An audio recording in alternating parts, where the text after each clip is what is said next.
Here we go, man.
Hello, hello.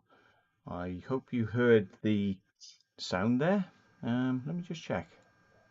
Yeah, you did. That's okay. I'm just checking. Right. Well, hello. Welcome to the show. Oh, hang on. I gotta do that. Otherwise, still not on.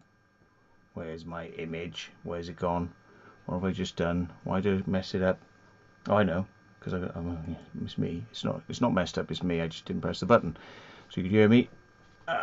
Good. So what I'll do, because this is going to be a slightly different one, if anybody who wants to come in, they're welcome. I will put on screen the link. I'm only going to let you on if I know you or if you've got a webcam, and I'll kick you off if you start doing weird shit. Anyone in the comment section, yeah, can't see you the same, but that's 30 seconds ago. Where do I post that in now? Here's the link. There you go.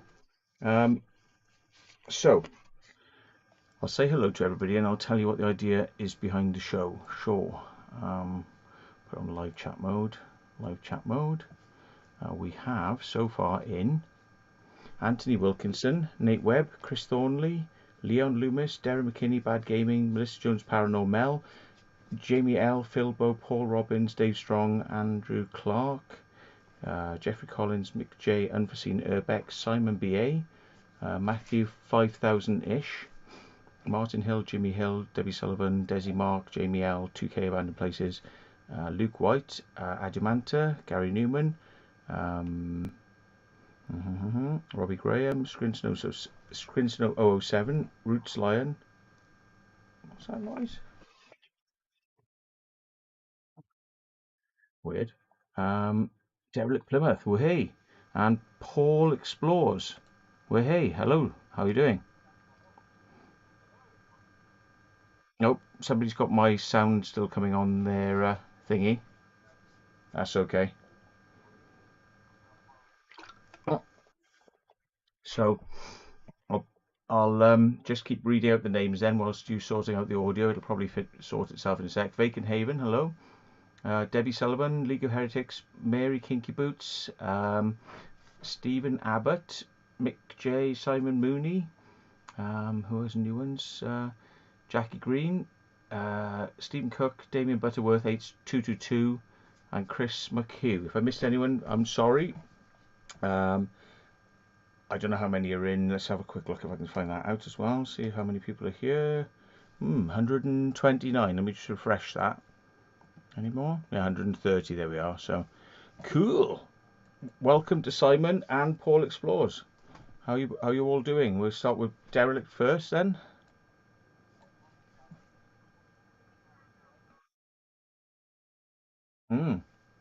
Cool. You're sounding a bit sort of boomy. Is that mic working on the thing? Hmm. You're sounding very hollow. Oh, Paul's using his Zoom. Does that follow you around as well when you move around? Mm-hmm. Try again. Count to 10. Derelict. Mhm. Sounding better. It's not so. Just count to 5 then.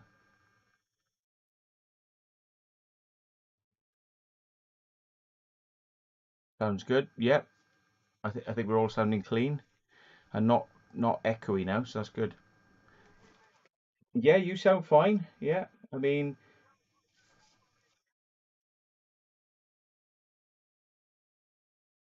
yeah, they're cheap and not bad quality, yeah.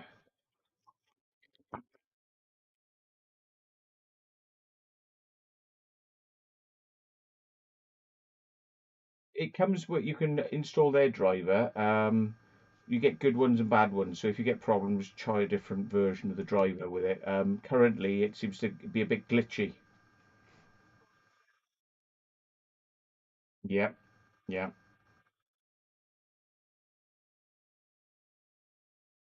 Mm. Oh shit. Yeah, you're right. Sorry. Thanks, folks. Right, so guys, because I'm going to have my hands full in a minute, because you see I've got the gloves on, the idea for me behind the show, which is why I call this one Clean It or Clean Me, is because I'm doing the most boring task in the world, which is cleaning. And not the whole house, right? Just this area around my desk, which has not been cleaned in a while. Um, and it's got a lot of shit on the floor. So I'm going to go and get a brush, a dustpan and brush, and I'm also going to go and get a new Hoover that I haven't even tried it yet. So it's just a Oh, Jackie's ringing me, probably to say that the sound is not working. Say hello, guys. Hello, Mr. Yeah, Leo. it's back on now. Hang on. Yeah. Yeah, Jackie, how you doing? They should they they should be able to now because people pointed it out and I had it muted and I've unmuted it, but it's 30 seconds on, so I think you'll find it's on its way. But yeah, Hello. Okay, mate. brilliant. Thank you for letting me. That's great. If you want to pop in, if the link's still up, otherwise remind me and I'll put it up. Yeah.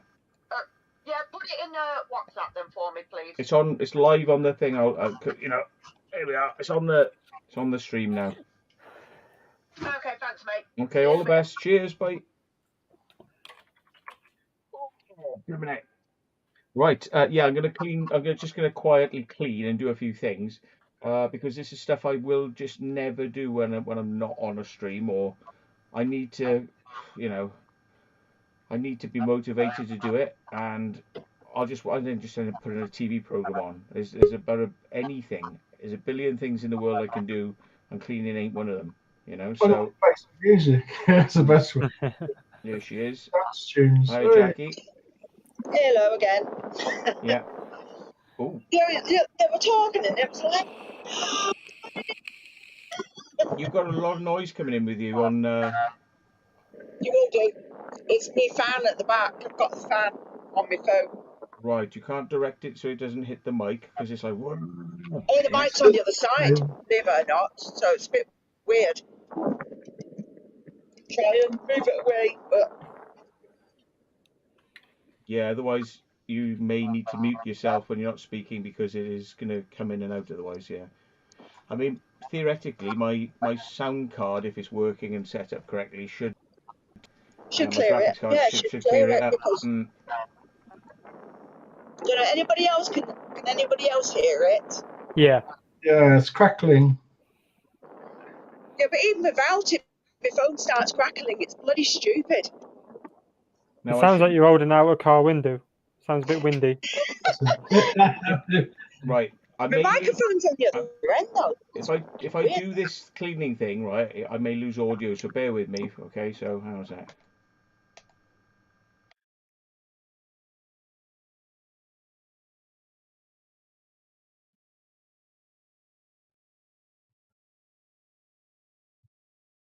So say something, guys. Say something, anybody? Okay, wait a minute then. Because I should be able to clean Jackie's noise off so she doesn't have to. Hang on.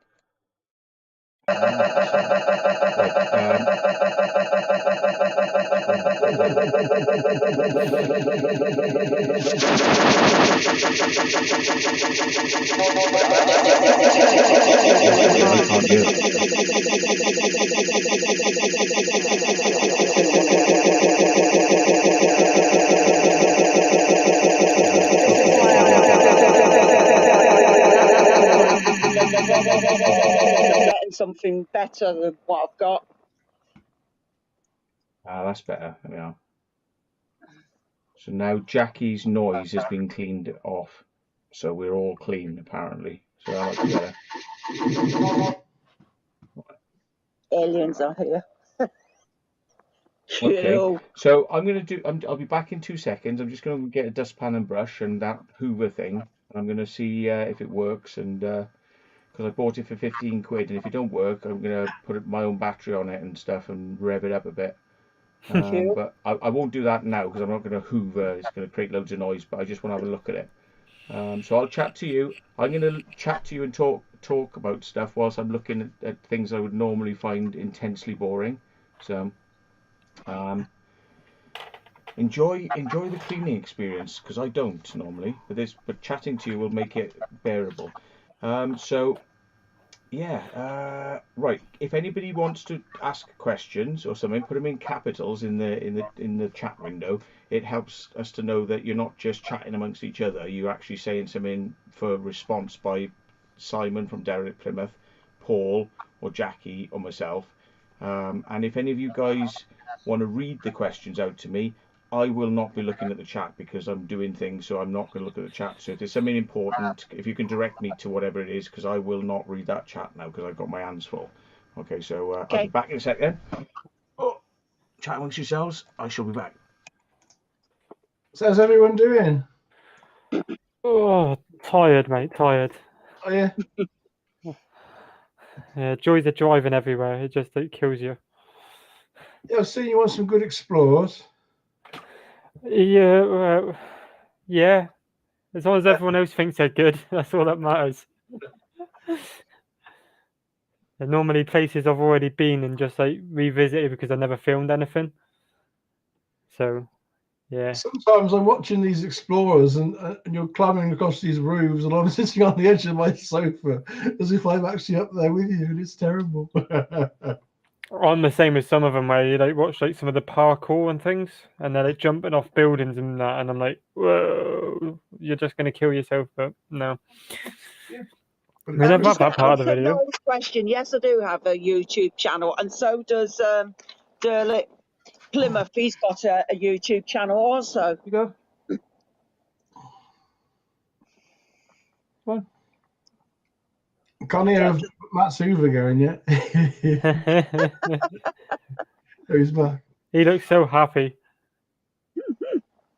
Oh, I found £2 on the floor. Yeah, you found that earlier. So you're £2 richer, but it still doesn't make up for the 200 quid that you spent at the weekend. So it's only 98 more to need to find now. Sorry, what have I got £198 for? Oh, well, yeah, you just said you spent nearly 200 quid at the weekend, didn't you? Yeah. So I said you need to find a bit more money underneath your table. Oh, bloody hell, there's loads. So what's everybody been up to then? Did an explore last night. That was fun. In that lovely weather that we had yesterday. Oh God, that were awful that way. I'll tell you what, I'm glad I wasn't driving. I bet. Horrible. Bet the site was really hard. Yeah, it was flooded everywhere down here, so not good. No. Matt would be happy though. I managed to get my internet wired up properly, so I'm not on Wi-Fi anymore. Ooh, yeah. Funny enough, he was talking about this all on Taffy's stream about sorting it all out. So it sounds interesting because then I could stop using my stupid phone and go on the laptop. Then I want a bloody fan behind it to cool it down. Wave, move around a lot. Woohoo! Yeah. So he won't be breaking up as much now. That's good. It's running around what was it? 600 megabit per second downloads and about 60 megabit per second upload. Good. So that's not bad. Yeah. Yeah. Sounds awesome. Compared to the 40 megabyte. Yeah. It's the man, the myth, the legend, Joe. Hi, Joe. Who hello, everybody. Is forcing us to have this weird layout on the screen, and he's in bloody portrait mode. So he's he's not using the space wisely, but Yeah, you should turn it the other way, because if I could do it on my phone, you can too. Oh yes. There you go. Much better. oh, that's better. Yeah. Sorted. Yeah. Say, Right, I've folks. just here we are. For embarrassing, I've just cleaned all that off just one corner in my room, right? But it's normally there's stuff on top of that, so I've just lifted the computer off it, and that's just gone. Yeah. That's the stuff that's underneath it. Nice. Give out. This has been needing to happen for such a long time, folks. And I can't even bother to put. I can't even put a Hoover on it because it would just jam a Hoover in about 3 seconds. Of shit. You're not gonna Hoover, Matt. I have. Yeah. It's just you've got to pre-clean it like this, otherwise you'll wreck the Hoover. Yeah, because obviously it'll all clog up, especially if it's all big bits. It's all going to get stuck, isn't it? Yeah, you just hit it with a hammer, man, and use Henry Hoover, man, or something like that. Yeah. Yeah. So now Right. I'm down here now doing it. So. He's doing his job. He's doing his job. It's like when I hoover the bloody stairs. You can actually just make a new cat out of all the fur. Cat fur is the worst, you know, Jackie. You Hoover up. Oh, yeah, definitely. Constantly bloody emptying it. It's lucky it's a bloody bagless one. Good God. So when we got whiz around the house and everything, especially it's only certain rooms downstairs. It's all what the heck do you call it? Laminate. Bathrooms laminate, but it's that horrible light colour so it shows every little stain going. Yeah. At least Matt's wearing trousers today, innit? No, he's wearing long johns. No, they're not trays. They're long johns. I know they're Yeah, long long johns. They So got they my keep- safety stitch. Oh, hey. Oh, you safety stitched them up. safety Yeah, you did stitch. say you were going to stitch them up, didn't Yeah, you? yeah. That's because I've been told by friends. Yes, we did see your knob. It fell out when I'm entertaining guests, and I happen to have this on because we're all watching movies and it's hot. And I go, you don't mind if I just wear my long johns? They're like, no. I get up and they all go, yeah, your knob came out. It's like, oh, nice one. What you got your helmet on for? They're caving now. No, Joe, you don't have a channel, do you, mate? I have got one, but I've done out on it really, man. Just full of stuff, you know. I can't put on here. Fair enough. There you go. I will, though. It's there. I do have it on YouTube. Just find I've me. got people. I've got loads of links where it shares all the people I watch and that and follow. Oh, yeah. Anyway, Simon, how are you doing, young man? What do I need this for? That should go in the bin. You don't need that, do you? It's a backlight off a thing. But do you know what you can use these for if you want recycling? You can use that as a light. You can power it up with a cheap power supply, right? You can buy. And then it produces a type of light that makes it look like sunlight coming in through the window. Cool. Reflection light, aye? Yeah, For camera. there's videos on how to do this, right? So you get a 50-inch screen that's damaged with a crack across it, yeah, and you see it in the skip. Take it home, rip off the LCD part of it, just keep the backlight, yeah? Power the backlight, put it on a wall. Don't tell us about it. Yeah, no, seriously, it's on the thing, I know right? what it is, Matt.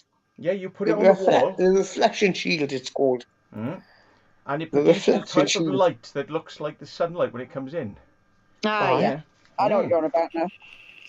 You use it. It's good for camera work.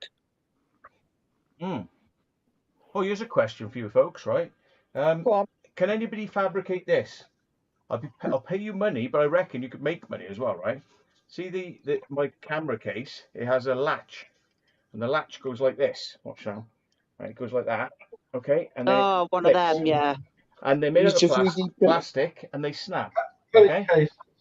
Yeah. Oh, sugar. That's If not I good. said, if I said no, you can't buy them. You've got to buy a whole new case just to get a new thing.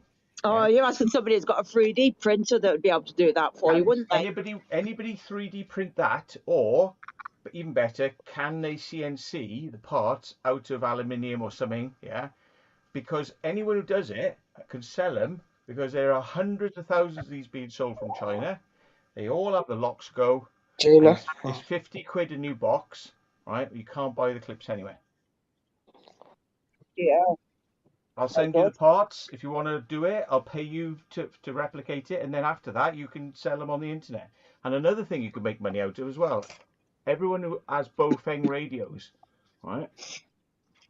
I've got one yet. Yeah, hang on. Which type of radio did you Yeah. say?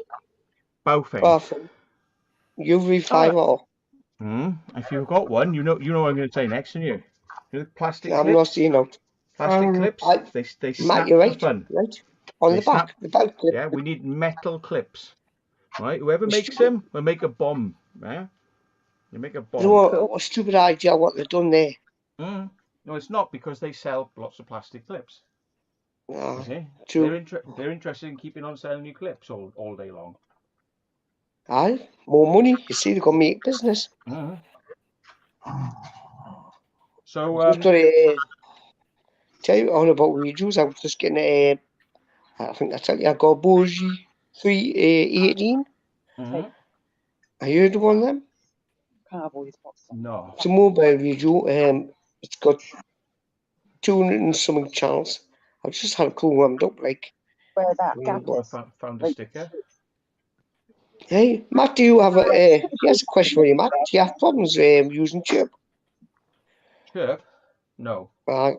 No. Sometimes the chipsets, if you allow it to update the drivers, Microsoft disable it because they're pirated chips. So you put the old drivers back on, it'll work. And sometimes, on some radios, when you plug in the USB device and you turn the radio on, it just won't see it. So what you have to do is you have to quickly put it in and out, and then it finds the radio. It's just like fools it. That's about the only problems I get. That's just because what it is, it will not work on my laptop. For some reason, the chirp works, but the leads, as soon as I plug it in, it doesn't connect. Comes for problems. Now, my friend, he worked for home, which he brought his laptop down, and he plugged it in. And all my leads work perfect on his. Well, it's something to do with mine. It might be Windows 10, you know what I mean? He's trying to work out a prolific drivers out for us, for the USB port.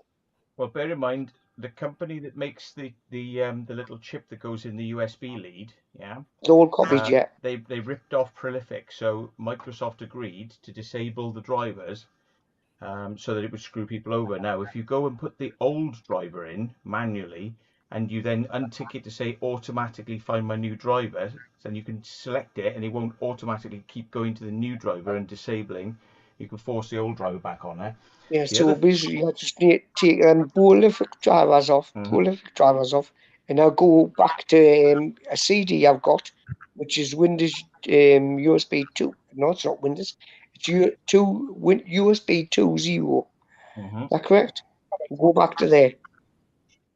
And you could temporarily boot a CD copy of a live distro of Windows 7 on CD and run it from there. And then just take that CD out and then boot back into Windows 10, because the old systems work and the new systems don't. If you know what you're doing, you could possibly even run a virtual copy of Windows 7 or something like that and get the drivers working. Provide you I'm just going to stop you a moment, Matt. Somebody in chat says they've got a 3D printer. Trying to see who the name is. I've just seen it a minute ago again. Cool. Oh, bloody hell. If you want, I can send you the part along. If you can then design it and send a test copy along. If it works out that it's right, then you can either share it for free, as some people like to do, because for the community, or you can charge a couple of quid for them, because everyone needs these bloody clips because they just go all the time. But if you could prototype it for passing on the file to a CNC company that could make a cheap metal one, I think it would be even better, because it would be leaps better than plastic. I just reposted it, Matt. It's called Flippy Furbix. Have a 3D. Flippy Furbix, yeah. I just posted it. Best thing to do is put Matt's email address in there, and maybe they can just give you an email and contact you. Yeah, I mean, my email address is me@thematthewwilliams.com, and just make sure that you say what it's about, so I understand. But 3D printer, it's a small part. If I owned a 3D printer, which I'm doing debating, the only reason I don't do it is because I don't think I'll be using it enough. And it's one of those things, if you know how to use them really well, they take a long time to get used to and set up really well and get the hot plate working and all that sort of stuff. It's easier for me to give it to somebody like one of my friends and say, could you do this? But everyone asks them to make things for them. So if somebody wants to do it for a giggle, it's not only useful, but they could also sell them. You know, they could sell them to other people. Yeah, one day I might get a 3D printer, but for the moment, it's like I just thought, oh, well, give it to somebody who's a 3D printer enthusiast who already knows what they're doing. Yeah. So, Somebody yeah, wants to know where your torch is from, Matt. Your this head is torch. Olight. Olight. Olight. Yeah. It's a H2R Nova. They don't sell them anymore, apparently. No. They moved on to a new model, which isn't quite so. I'm going to turn off the blur now, so you can see.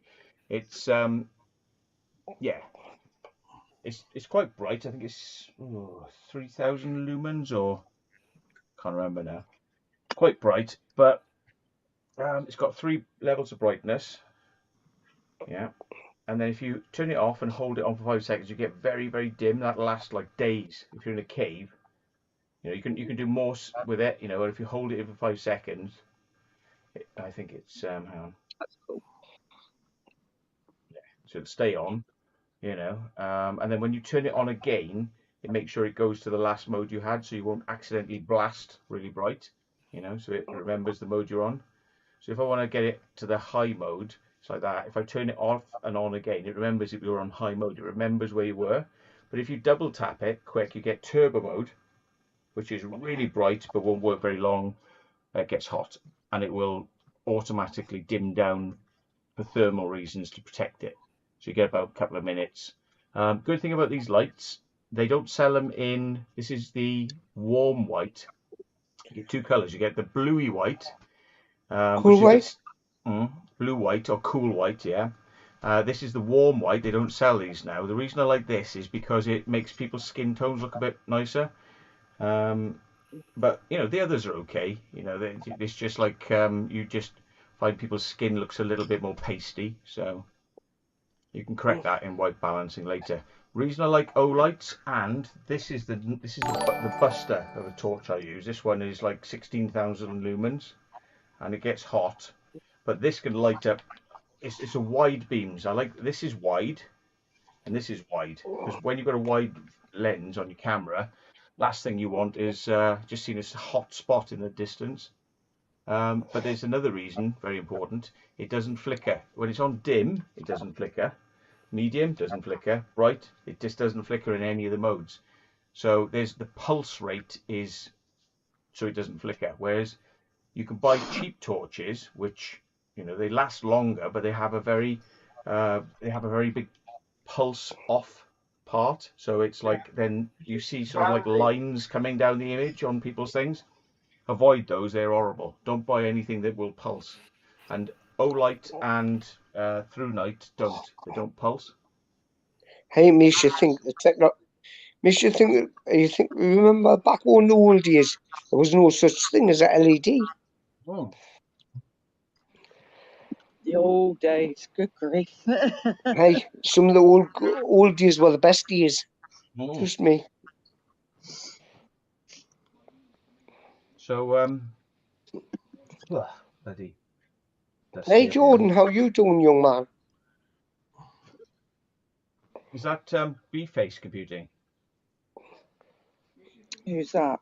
I don't Or is know. it Jordan? Jordan Urbex or B-Face Computing? Who are we talking about now? All right, no.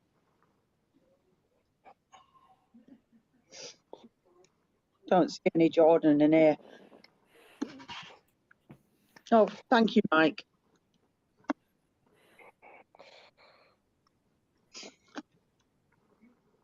Do you know, I can't for the life of you remember what you were talking about, Simon. Hello? Is he awake in there? I'm here. I mean, I was just talking to you before and you ignored us. I thought you just spaced out and left the country. Oh, I asked him before. I said, Simon, you're right, and you just like blanked. You said Jordan. No, but earlier on I said Simon.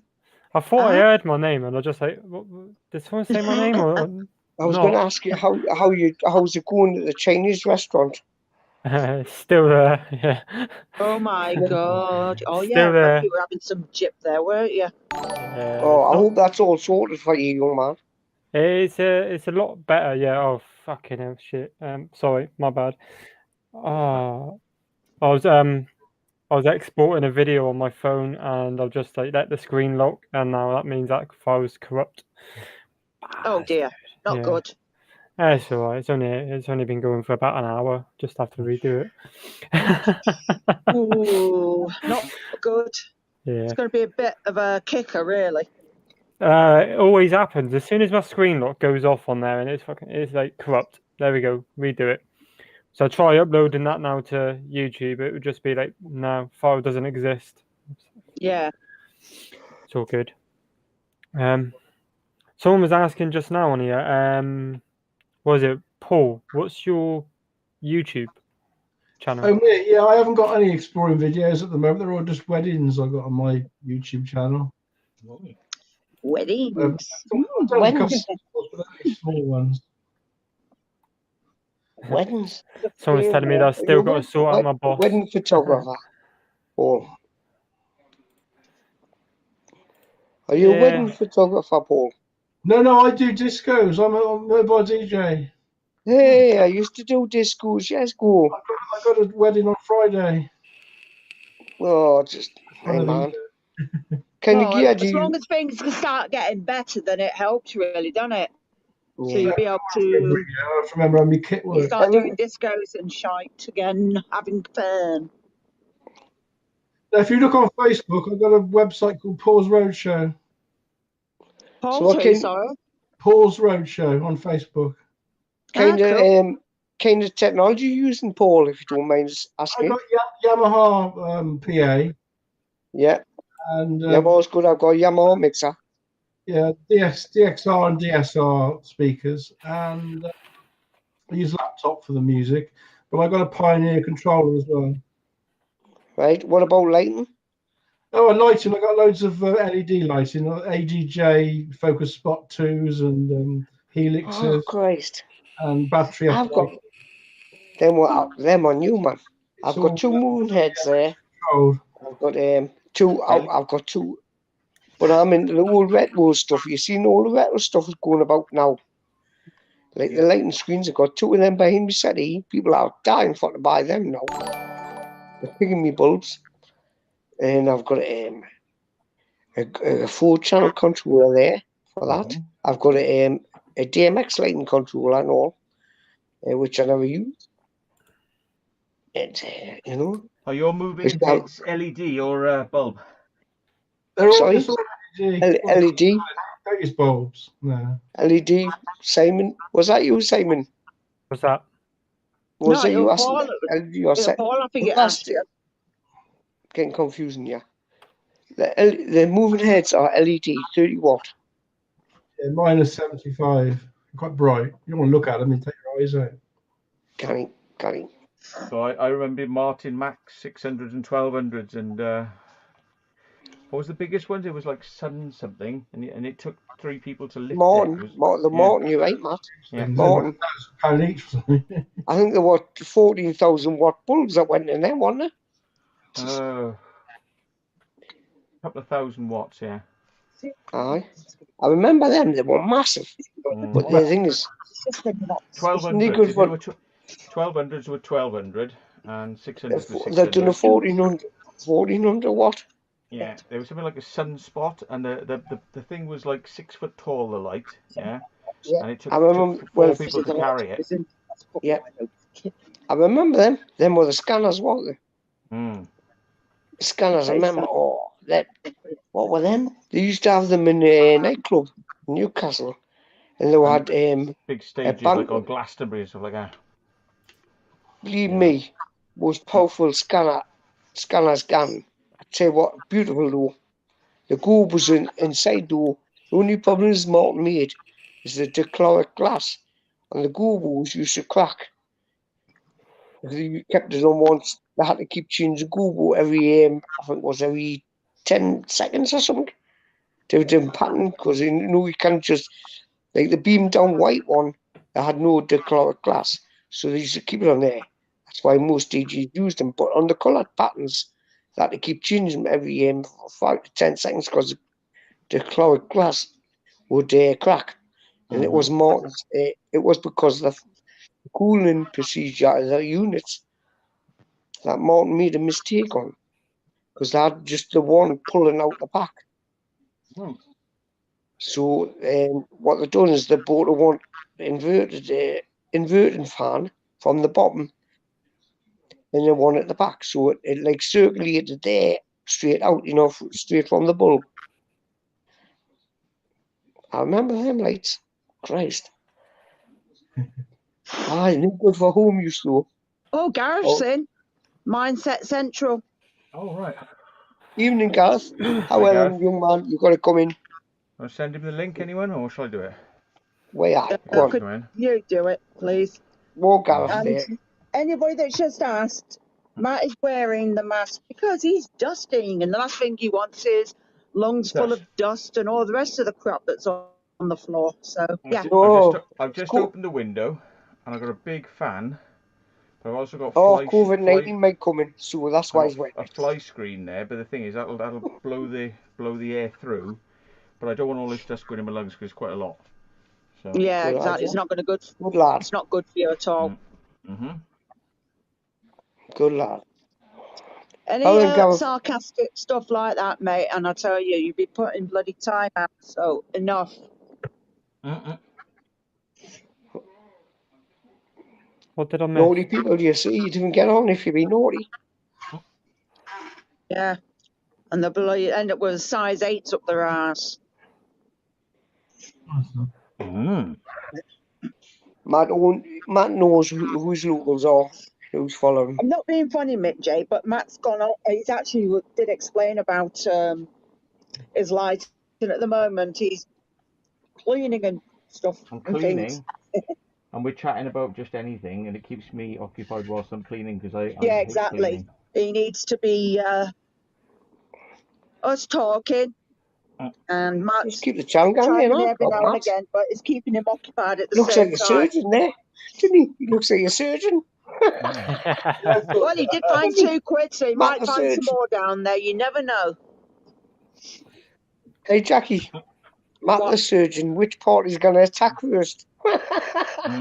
Shut it, you're going to get duffed too. Matt, you look cool there, man. Yeah, you what, mate? Well, yeah, he looks cool. Hello, you. I'll show you my. This is getting thrown out now. I could attempt to repair it. It's a sub base. Oh yeah. I repaired it once, but I think it's just gone now. That's it. Yeah, what is it? Sub base. Sub base. Yeah. Akai, Iowa. I think I've posted the Iowa. What's going on at Matt? The coaxial input, digital input, every once in a while goes off, and when it goes off, it just goes at full blast. Oh, right, like a dead earth, like an open earth.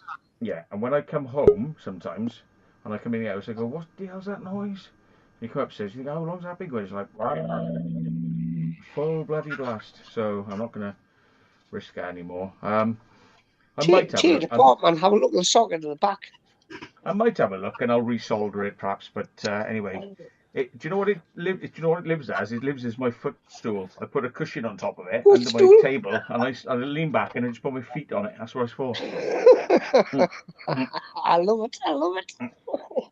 So these are the secrets of the secret vault here coming out. And here you could put is the cushion that lives on it. You could put that secret inside the secret vault. Yeah. It's funny you say that, Matt. I've also got one of those next to me for a footrest. Because mine don't work either. Really? What else can you use well, I live too far away. Right now I could repair them, but I live too far away. So. Is that a TV? Oh, well, never mind. Where's the speaker? I've got a Bose subwoofer over in the corner. Let's just find the time to get around to it. We'll not get around to that. Mm. I'm not being funny, Administrator General, but he did actually talk about his which one he's got, and he said the one that he's got is discontinued. So, right, what he's asking is Olight H2R No. 230 or 2,300 lumen. Can That's get the my one, yeah. words out then. Is this the one, Matt? Cam? Someone tell him, please, Jackie. I just want to know if this is the one he has. Hmm. Mm-hmm. Where's Gareth? Hang on. All right, cool. I'll Right, go dude. somewhere. Why, I'm on. Where I got Mm. How you doing, everyone? Happy Monday. Good, mate. Good. What I just found. No, we're in Tuesday. You're still in Monday. We're in I'm still in Tuesday Monday. now. Yeah, so UKIP. UKIP. Oh, Hi, for beauty Adrian. punch, yeah. What's with the mask, Matt? How come you're all geared up? He's He's dusting. doing surgical procedures on his floor. Mm. Yeah, I'm cleaning. surgical I'm cleaning. procedures on cleaning his floor up and yeah, Do you have the and machine trying to that goes find lost bing? money and dust and things. No, Dust I'm mites. using a dustpan and brush. Oh, there you go. Manual Yeah. Wiener, World War II and World War I used dustpan brush. Huh? So what he's doing is he's doing the cleaning and we're the entertainment. So how you doing, Joe? I haven't seen you for forever. I came on, I was listening on, I liked your channel the other night. I've been listening. I didn't come on chat because it was too many, so. Mm-hmm. But it's been a long time no chat there, Gareth, young It man. has. It has been a while. Are you still It has. you still chugging on the what's it called? The Axe? No, not the Axe. What's it called? The body spray thing? Body spray. That What, beer you you on had. What was Oh, that he's beer? talking about the beer. Yeah, what was that beer you used to have that used to like? What was it called?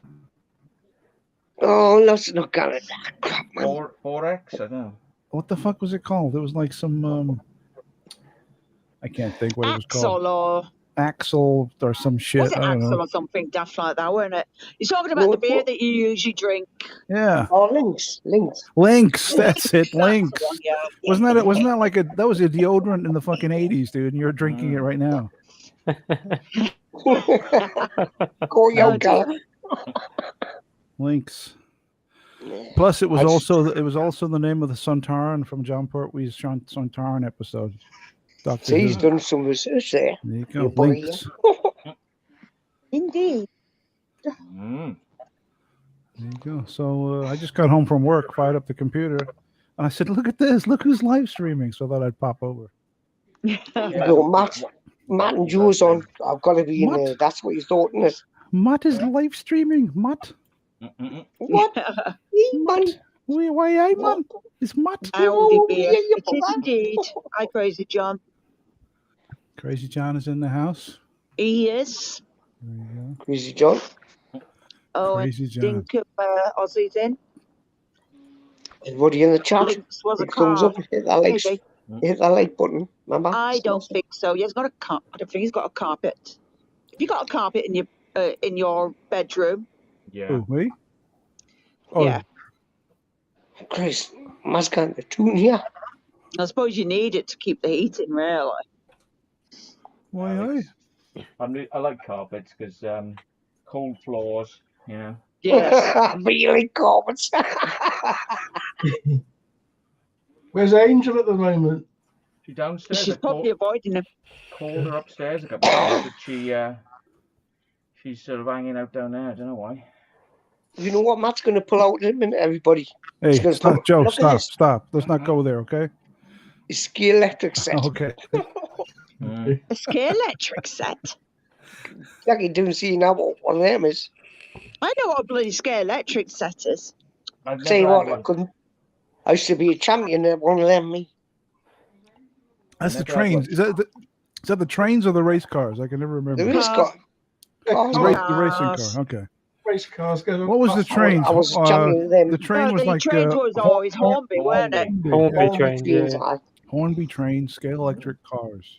Yeah. I tell you, the best one. Of course it the were. one- And the kids be playing, you'd be like, move! I'm having a go! Yeah. You know my old favourite game of all? It's What's that? air hockey. When you used to get the coast, air hockey. Oh, it's lovely. Oh, do you knock the little spinning thing? The little Yeah, disc? where it floats. It floats, yeah. The disc. Yeah. Mhm. Don't see no like that, no. They're still around. It's all online bloody betting, isn't it? Low, Yes. Laura. All Hard electronic cough there, games now, Jackie. innit? It's all electronics, all computer stuff now. It's all technology, man. Kids nowadays don't know the bone. Bloody, when I was born, my dad used to give me Matchbox in the middle of the street. Middle of luxury. Luxury. My dad would come home, kill me, disembody me, then let me go to school half an hour before he let me out. Luxury. We used to get up half an hour before we went to bed, work 40 hours down pit, and then come home, and our dad would cut us into little pieces. Can't take me more. Well,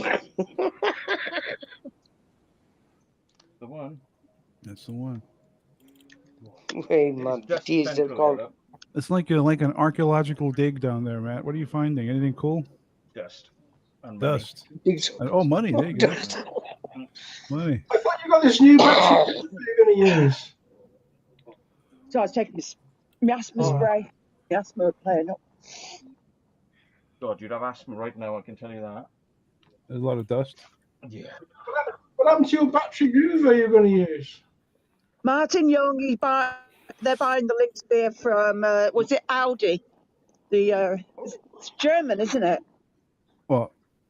Audi. Yeah, the supermarket, right? Yes, I think it's Yes. a German.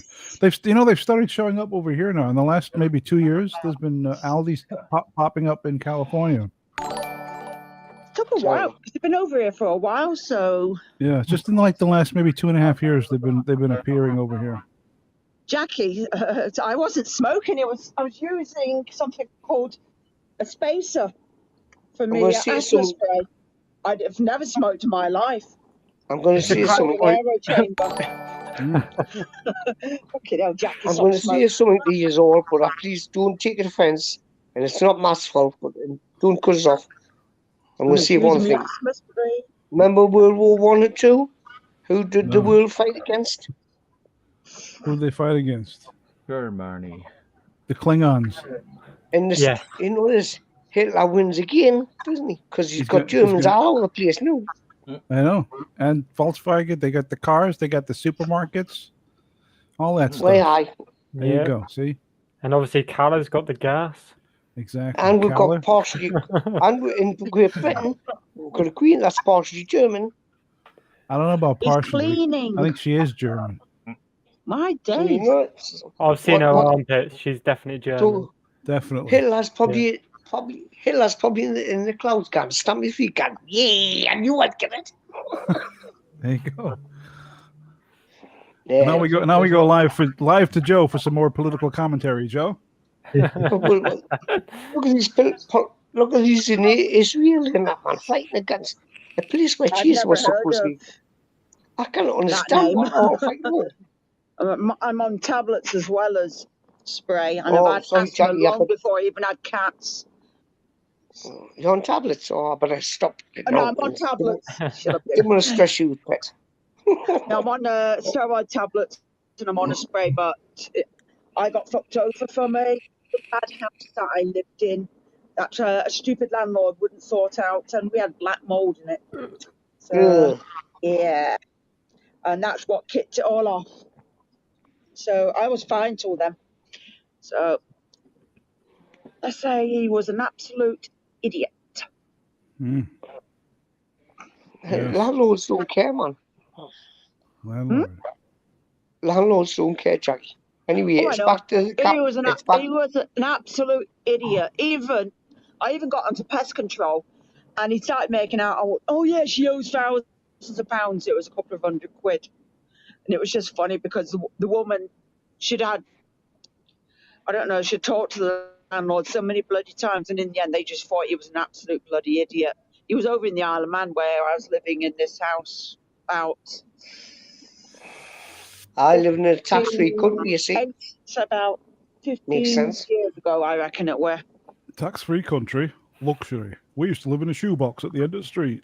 I'm gonna bloody come to I'm gonna bloody swim way over there and beat you up in a minute. Cheeky item. Luxury. Oh, dear me. How many kills is that? Paper bag in the middle of the What are you road. doing, Tim? You've nearly Paper killed bag in Joe. middle of the road. You evil git. Oh, man. Dear me. Where'd you get that one from? Oh. Hey, don't see I'm gonna die on live stream. Yeah. No, I'm weak. Yeah, come on then, mate. Tommy Cooper died on TV. Yes, he I did. did, I. He did. Just And I like was that. actually watching it at the time on the Royal Variety. I watched the video the other about a week or two ago. I'd never seen it before. Even now. Oh, And I it was, was, I was watching it on with my when I was living at home with my parents and watching it, and obviously Tommy Cooper used to do all his, his failed magic acts and Yeah, everything, they're and all everyone laughing. while he was acting. Just like that, right? The They thing thought is, it was he hit they his thought it was didn't a he? joke. They were all laughing Yeah. when he I collapsed. thought it was part of his Oh, yeah, performance Yeah. because he fell on the yes, they floor did. because he said just like Because that. he used to just mess around like that. That was the thing. So Uh-huh. you didn't know any different. Shame, Yeah.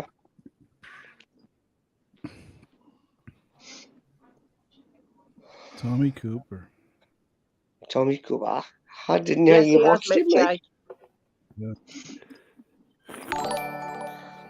Yeah, Tommy Cooper, pretty good.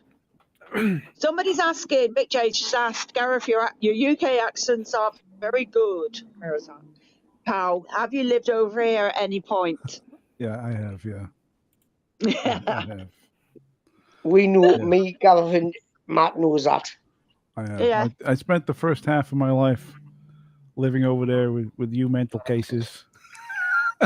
I was I was born in South Wales, and I moved to the States in the early '90s, and I've been here ever since. But yeah, Somebody else. Anyone explored the Folly in Shropshire? Ninth Templars Cave. Somebody's asked. Martin Young. I want to go there. Haven't done yet. I was just going to say a few people's done it, haven't they? I wanted to go there a long time ago. Yeah, I will do eventually. It's just a long way up, so I'll have to do a few things at the same time. Whereabouts is that? Said Shropshire, somebody said. Do you ever get to Shropshire. That's miles away. If you How want to come find, if you want to find it, it's just in a farmer's field in Shropshire. Just just find it. How come everywhere, like I talk to people, no, so far away from me. Is anybody up north? nobody's Sorry, up dude. north. You're on your own. Joe, is it true that up north, most people, when they get to a certain age, they decide to move down south? Is that true? It must be because I'm feeling like that now. I feel left out. Well, like most people, they're like, I'm gonna move. Is that true or no? Or is that a myth? I don't know, but because I tell you what happens though, most people like around here. Well, I'm from Newcastle, right? Uh-huh. I moved further north, further into Northumberland, towards Scotland way. Mm-hmm. I would go there all the way, man, because the weather gets worse. The weather gets worse. So, oh, it does, like. Well, the one thing I can see, because I live near the coast, if you Google it, can you put can you type it in on Google or not when you're online? Yeah. My volume is a bit on the low side. Right, okay, I'll turn that up now. Type Yeah, because he was doing Bedlington, cleaning, so obviously. Joe, calm down. Northumberland. I'm pouring a beer. I only got 2 pairs of hands. Calm Oh, down. sorry. Right, 1, 2, 3, 4, 5. 1, 2, 3, 4, 5. I was Yeah. sure no. All good. Sorry, Matt. Yeah, I'll turn them down, and I'm at full now, so we're about the same. So It sounds like it's not coming from your microphone, Matt. It sounds like it might be coming from. Usually when you got the mic on, it's very clear. But because the fan is on, it's cleaning the sound of the fan off because that digital noise So I'm reduction. not going to be Running on some software. for ages anyway because I've got shite stuff to do, and then I go thingy I on. was going to try Can't let a spider's out. No, Yeah, I'm going to Spiders call it a out. day, I'm Matt. going, I think. going hairdressers, getting my hair dyed, and then Wednesday I'm going 30 East Drive with Ghost Raiders. Oh, I sorry. know he's doing a live on that day as well, so Oh, sorry, it's when Jackie. I've got to see your hair looks nice. oh thanks, but it's still it's not been done yet. I'm getting it done tomorrow. It looks Going nice. hairdresser. I've You've had it changed cut. colour since the last time. Looks nice. Oh, it's been cut. It's been cut, and I'm just going to get it dyed. It's going to be a darker purple, but it's going to be all over in one colour until I get bored and do something else with it. But What color are you gonna dye it? it's going to be a dark purple. I've got my hair's like in different sort of metallic purple, and some bits are in dark and whatever. There you go. I'm going to call it a day, Matt, in case somebody else wants to come on. No worries, mate. See you Okay, again. Take care. It's been late. Yeah, yeah. Be sure, because Oh, I'm going Paul. to disappear because I've got to Take boost care, it and Paul. stuff. Nice I mean, to meet you, Paul. Have a don't good be one. shy. Yeah, see you. Don't be shy. You know, if there's anything you Come want to back on ask, me you know, one day, ask. man. Because Yeah, you know, we if don't really you're not see you on, very often, you're not Paul, on that so- often, so I get said you it, get must- it in you now. must come up, explore the Midlands. Just speak up a bit more. Join you. Yep, no worries, mate. Well, you know, you're welcome on any time. Look, and if you've got any questions, you know, sort of, you can always put them in the chat. That's And it, yeah. yep. So, Yeah. all right then, all. mate. Thanks a lot. We'll catch you in a Take care, bit. Paul. See you, Paul. Bye now. So, basically, Thanks, Melissa. yeah, we were a couple of things we chatted about so far. We were stuff I've had under my desk. This part, which is the it's like a Peli case, but they're cheap ones, and they're for the DJI drones, but they snap really easily. So if somebody can fabricate one, and preferably create the files to just CNC some out. They're very simple components, but it's just you need to have a 3D printer, but probably better to CNC it. I'd be happy to buy some off you, 20, 30 quid a part. It saves they're 50 to 80 quid to buy the cases, but you have to buy a new case every time to get a bloody one of these plastic things, which is like, you know, it's like that. I mean, it's like crazy. So I don't know if you could sell a lot of them, because people they all have the problem. China always designs something with a flaw. It's like their little yeah, fuck you in the West. We you know, every time. Here's a It Here's should be a like a funny story for you, Matt. little cottage industry with those things. People pumping those out for, you know, a bit of a discount. And as you were saying as well, What do you think about the 2S? What 2S? The DJI 2S. Poor 2S. I haven't seen that. What? Somebody lives just along the road with me. I've been watching some YouTube channels. Mm-hmm. It's called DJ Man Tony. He's had to send it back. Oh, are you on about the FPV drone? The new one, Yeah. the 2S. And what it is, he's had battery problems because it's, you know, when they first come out, come from Amazon, and it wasn't control itself. The first swipe, it went up, done its job, and then it just started kind of doing its own thing. So anybody that's getting the new 2S, I think it's a Malibu 2S in it. Is it the one that you got to use these new goggles with, and it's an FPV drone that can fly upside down and all that sort of stuff? Aye, that's the one. Yeah, I know somebody who's had exactly the same thing. They had first he was flying it along, not even doing anything crazy. He was just flying along, and he just went, Rube. And they said, "No, it's your." They tried to blame it on him. He went, "Nah," and he had to fight, and in the end, you know, they changed it for him, sent him a new one. So he sent him a new one along, and he put it on. It was going battery problem. He's like, Jesus. I said, mate, send it back. You know, he's got his own. He's built his own FPV drones. He's expecting this to be a nice experience. It's shit. You think they put $3,000 worth of kit, you know? You think you get, you know what I mean? You think you're going to get the business. Yeah, they got faulty batches. They don't want to accept responsibility for it. Right. And they're putting the onus on the person, you know. Even if you got the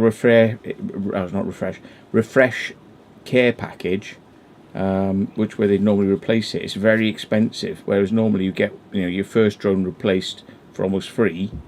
This one is like every drone is 200 quid every time you want to replace it. Well, it's like, you know, you might as well just insure it with a proper insurance company rather than with DJI. You know, it'd probably work out cheaper. What's the best drone, Matt, for the bang for your buck? Something that you get the most for your money. If you just want to do the occasional little thing and you can fly in low winds, the Mavic Mini 2, because it's 4K, it's small. It is small, and people like it because it's small. But the only thing is, the controller is big. So they go, it fits in your pocket. Look how small it is. It's like the controller is bigger than the Mavic Mini, the old ones.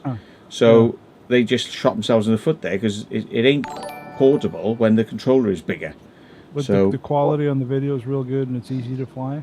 It's good, but it hasn't got the power in the blades to fight the wind. So you can do like 20-mile-an-hour winds, whereas the Mavic Minis and all that sort of stuff, you do 40-mile-an-hour winds. And it does matter because you can get blown away if you're not careful. But, you know, yeah, they're really good. But what do they go for? How much? I think brand new, 400 quid, something like that. Okay. That's not bad. Yeah. But if you want something that's got a bit more quality, but safety sensors, you're talking the Mavics and things like that. They've got safety sensors in them. Yeah, the Mavic Pro, but the Mavic Pro's got crap camera in it. The Mavic Pro Platinum has a good camera in it, and can still be hacked, so you can get it to do things that they didn't want you to do. Then you've got the Mavic Pro 2, which is 10-bit colour, so you think, oh great, it's got a Hasselblad lens. The lens is bent, it's distorted, it's barrel distortion on the lens. So you've got to correct. Kind of win. Yeah, so like the one I went for in the end, which I didn't initially think I would be any good, is the zoom, because you can zoom in. Yeah. What allows you to do is fly really high, so you don't have to get close to what you're looking at, and then you don't risk hitting things because you're up there flying around, you know, looking down there close, you know. So it's like a helicopter basically. You're zooming in, like to get that television shot, you know. But everyone else, because it's very wide, you've got to fly right close up to something and fly around it really close, and then you hit trees and shit because you don't know what you're doing when you're flying sideways. So I prefer now to fly up there and zoom in. The zoom is really good, and I haven't hit anything in ages, you know. It's really good. So Very good. Yeah. Very good. Are you into drones too, Joe? You got drones and stuff? I fancy one. I actually fancy one. I've been thinking about seeing up on, but I'll be watching. Anyway, he's on. It's called DJI Mantoni. Matt, if you want, he does things up the northeast, about the coast, not just little things. And just this argument was going on about this 2S he got. First one, and then he sent it to Amazon. He had big arguments with Amazon. And they were saying, oh, well, it might be your fault. He says, no, it's not my fault. Amazon will try to put the blame on him. And then the blame, when they went to get it sorted, it took him about a month to get sorted, but he's sorted now. And the new footage he's got, but there's still problems with it. The batteries aren't holding because there's a new update for the batteries apparently. Update the batteries apparently. And they're just saying it's just something going on with the software, what they're doing. Because he says the updates, what they give you, haven't kept them updated, if you get what I mean. It's quite common when DJI release a drone that the initial drivers that come with it are okay, and then they release fixes, which you probably do need. But the trouble is, the early drivers are always ones that can be hacked, you know, and then they release these more working drivers, but the more working drivers suddenly go lockdown. Now you can't touch a thing.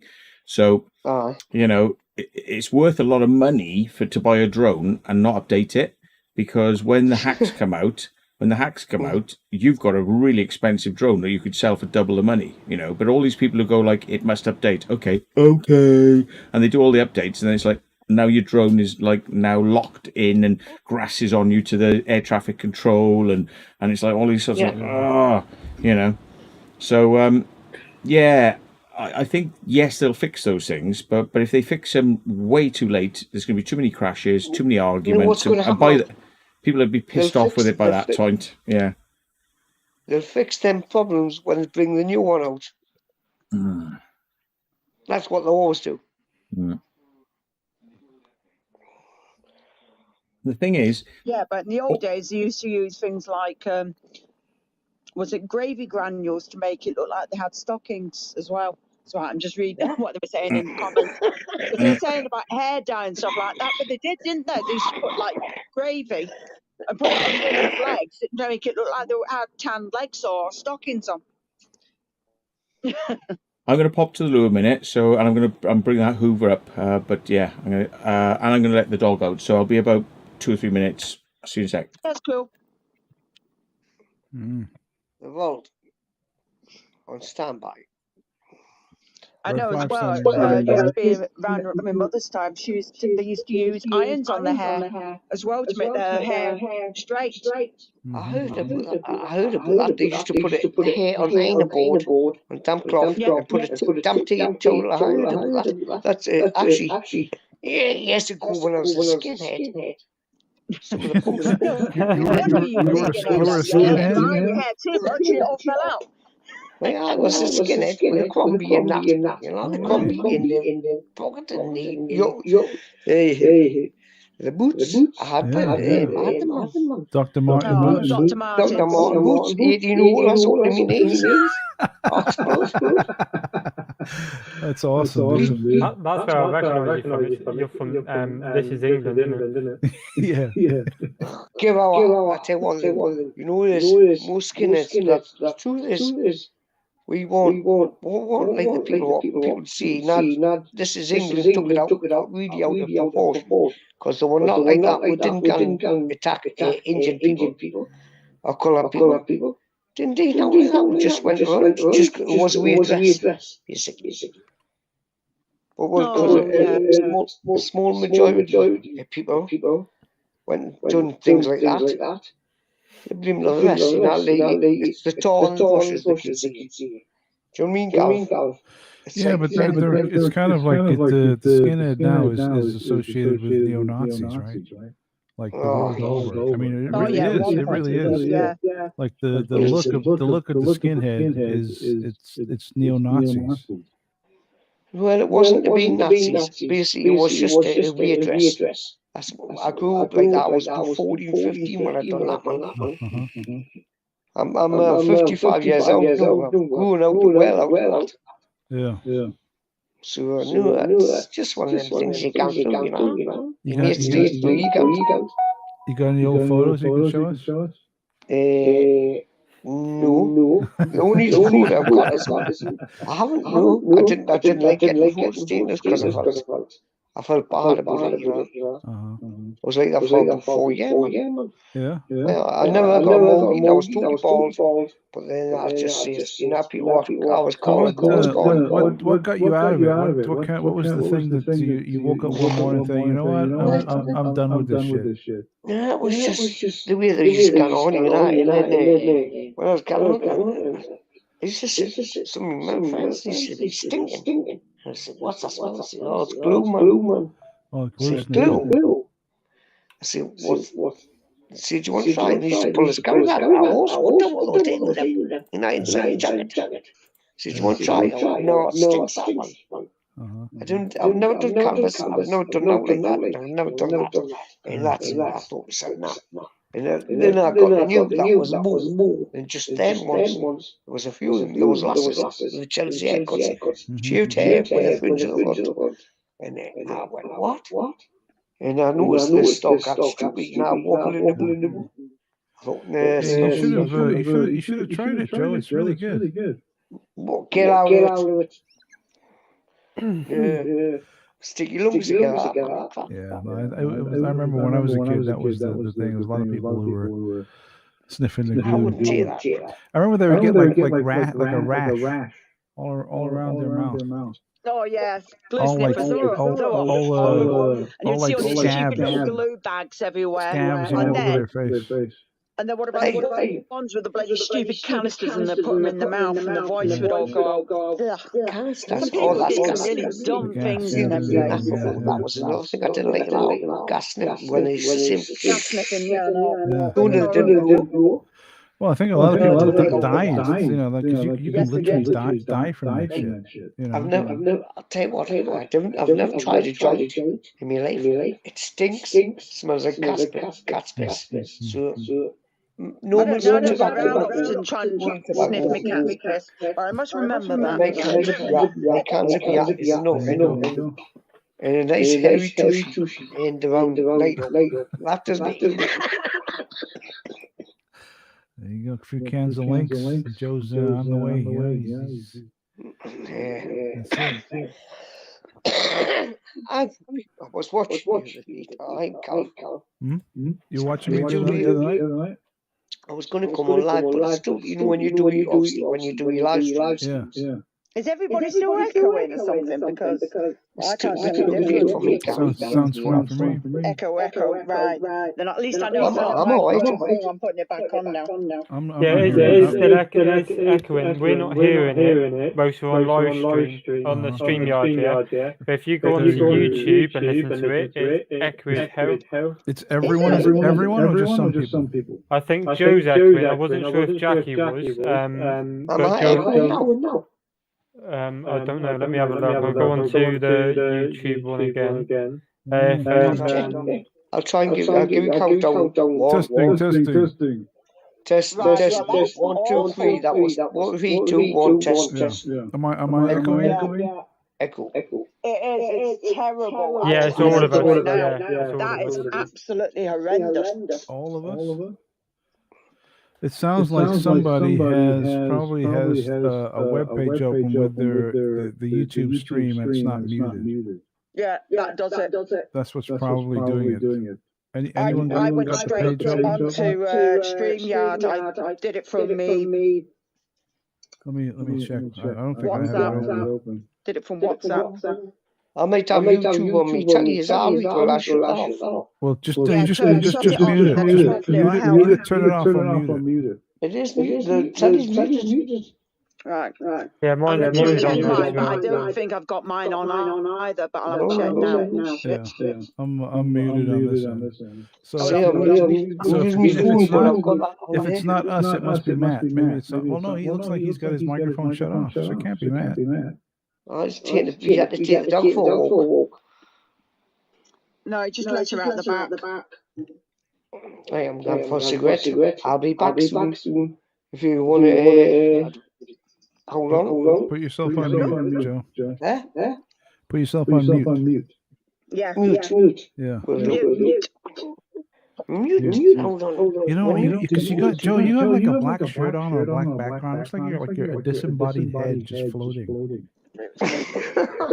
I think what we need to do is all of us just take some shrooms and put YouTube on. Are we still echoing? I'm not on YouTube. Yeah. Still? Yeah. Not too bad. All right. It's been since Matt's put his headphone down. It's since Matt. Since he left, the echo started. So when Matt left, the echo started? Looks like it. That's what they just said.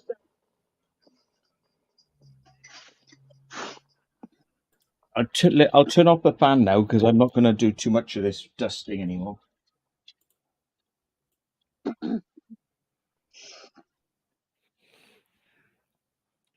Is it still echoing everyone? Is it still echoing all the time? You know why? I'll tell you why it is. Because I'm listening to you through the speakers, not the headphones. There you go. There you go. Now You get a slight slap back, as they call it. There you go. We've solved it. Headphones. Right. Any better? Any better? Is it fixed? Yeah, everyone's saying yes. Everyone's saying yes. Yeah, they're all saying yes. Yeah, that's better. There we go. Problem resolved. See, there's software out there. I'm using a free one called NVIDIA Broadcast on the newer range of graphics cards. Believe it or not, graphics card. Oh, it's still going on? Yeah. Well, some say it's fine. Some say it's echoing. Except Matt. Everyone's echoing except Matt. Okay. Oh no, hold on. No, they're saying it's better. Okay. So it's 30 seconds delay after I do something Yeah, I till you forgot get that. I there. remember you saying on the phone. Mm. They're probably just going to hear an echo in their head all the way through now anyway, just so playing on their mind. Right. So And there's this it's called piercings. thing where the graphics card is good for making great graphics, but it's so powerful it can be used for other things as well, like being a processor and actually doing calculations, but it can also do sound. So they can use the power, they can leverage the power of the graphics to clean audio. And this thing can stop, apparently, I mean, I'll try and demonstrate now. You know, so if I clap, yeah, but if I We speak, can hear it, but they you can't. can, yeah, you can hear it because you're getting the unprocessed raw, yeah, but they can't because I can see my VU meters on. So if there's music playing as well, if I bring up some music, within reason, it doesn't always work, right? Okay, so I can hear the music, these will hear the music, but the audience won't. Hang on, let's bring up some.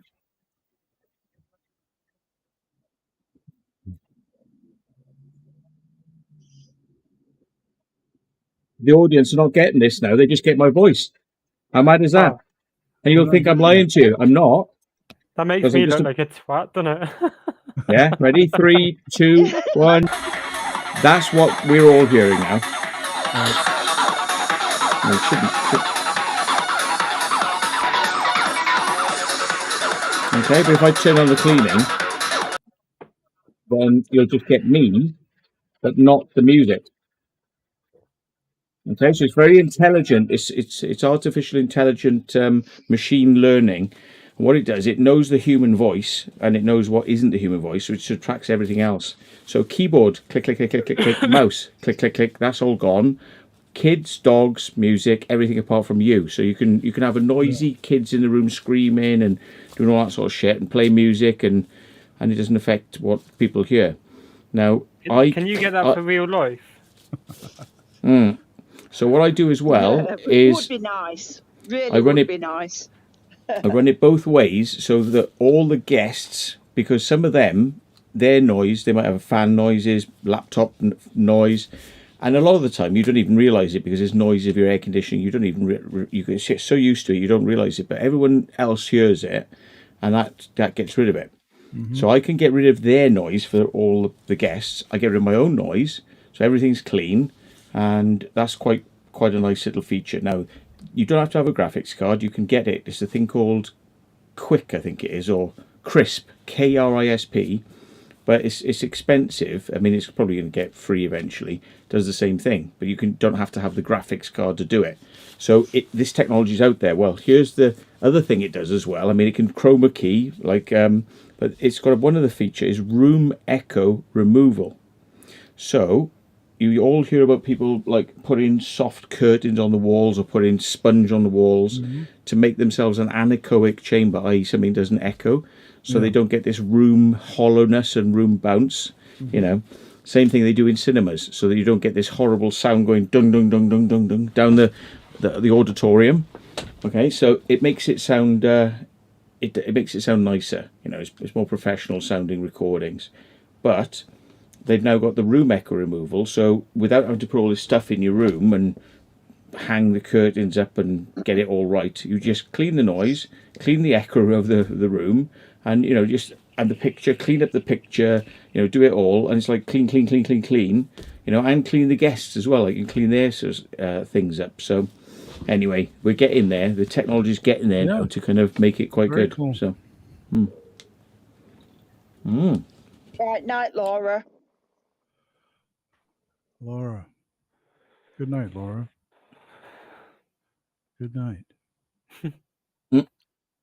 So, yeah, I bought myself a 15 quid I paid for this. I don't know why they got rid of it. They said it's not very powerful. That probably just means it clogged, and they didn't know about going like this. Oh, is that like Unclog. Oh, really? What brand Didn't is that? realise to do Always. that. Bloody I mean, lazy sots. every single cleaner I've ever had out of a skip has just had a little piece of dirt somewhere that if you unscrew it and pull the dirt out, it's then a brand new cleaner. What brand is that vacuum, Matt? No, God knows. Probably not Because expensive. that kind like that where you hold it, I hear they suck. Mm. No. Look, it's got a removable battery as well, I think. Hang on. Don't give up your day job, Darren. Removable battery. Yeah, Yeah, that sucks. yeah, it sucks, dude. Yeah. That vacuum sucks. You've got, like, you can do the floor, or what I had it for was for doing awkward spaces, but without having to have a bloody cable, because I'm cable just do my Awkward nut these Spaces. days. And That would be a Joe's great gone name for a band. Awkward back. Spaces. Speaking of awkward spaces, hey Joe, how you doing? Mm. man. Hey, I'm Gareth. When you come to the UK, man. Well, I know. I'm So I'm hoping assuming you'll to be come doing the vacuuming with your Hoover tomorrow. tomorrow. Yeah, don't blame you. I'm hoping to come over for Christmas, but it all depends on the vaccine situation. Oh, come on. They're just talking bollocks now with that. But I'm sure I've seen the news clipping, but I didn't really watch it. But apparently people had flown to Spain and they were getting all sent back from the Oh, UK. yeah? It was like, whoa. Whoops. Yeah. So we'll see. You know what I'm getting sick of? It's because it's this strain of this virus. It's that strain. Now it's Indian strain. You don't know what's going to be next. It's all the same Exactly. thing. It's just Yeah. bollocks after bollocks. I'm sick of it. At the end of the We all are day, now. we are going to have herd immunity. It's not going to come from a bloody vaccine, because there's always going to be mutations. There'll always be new vaccines, right?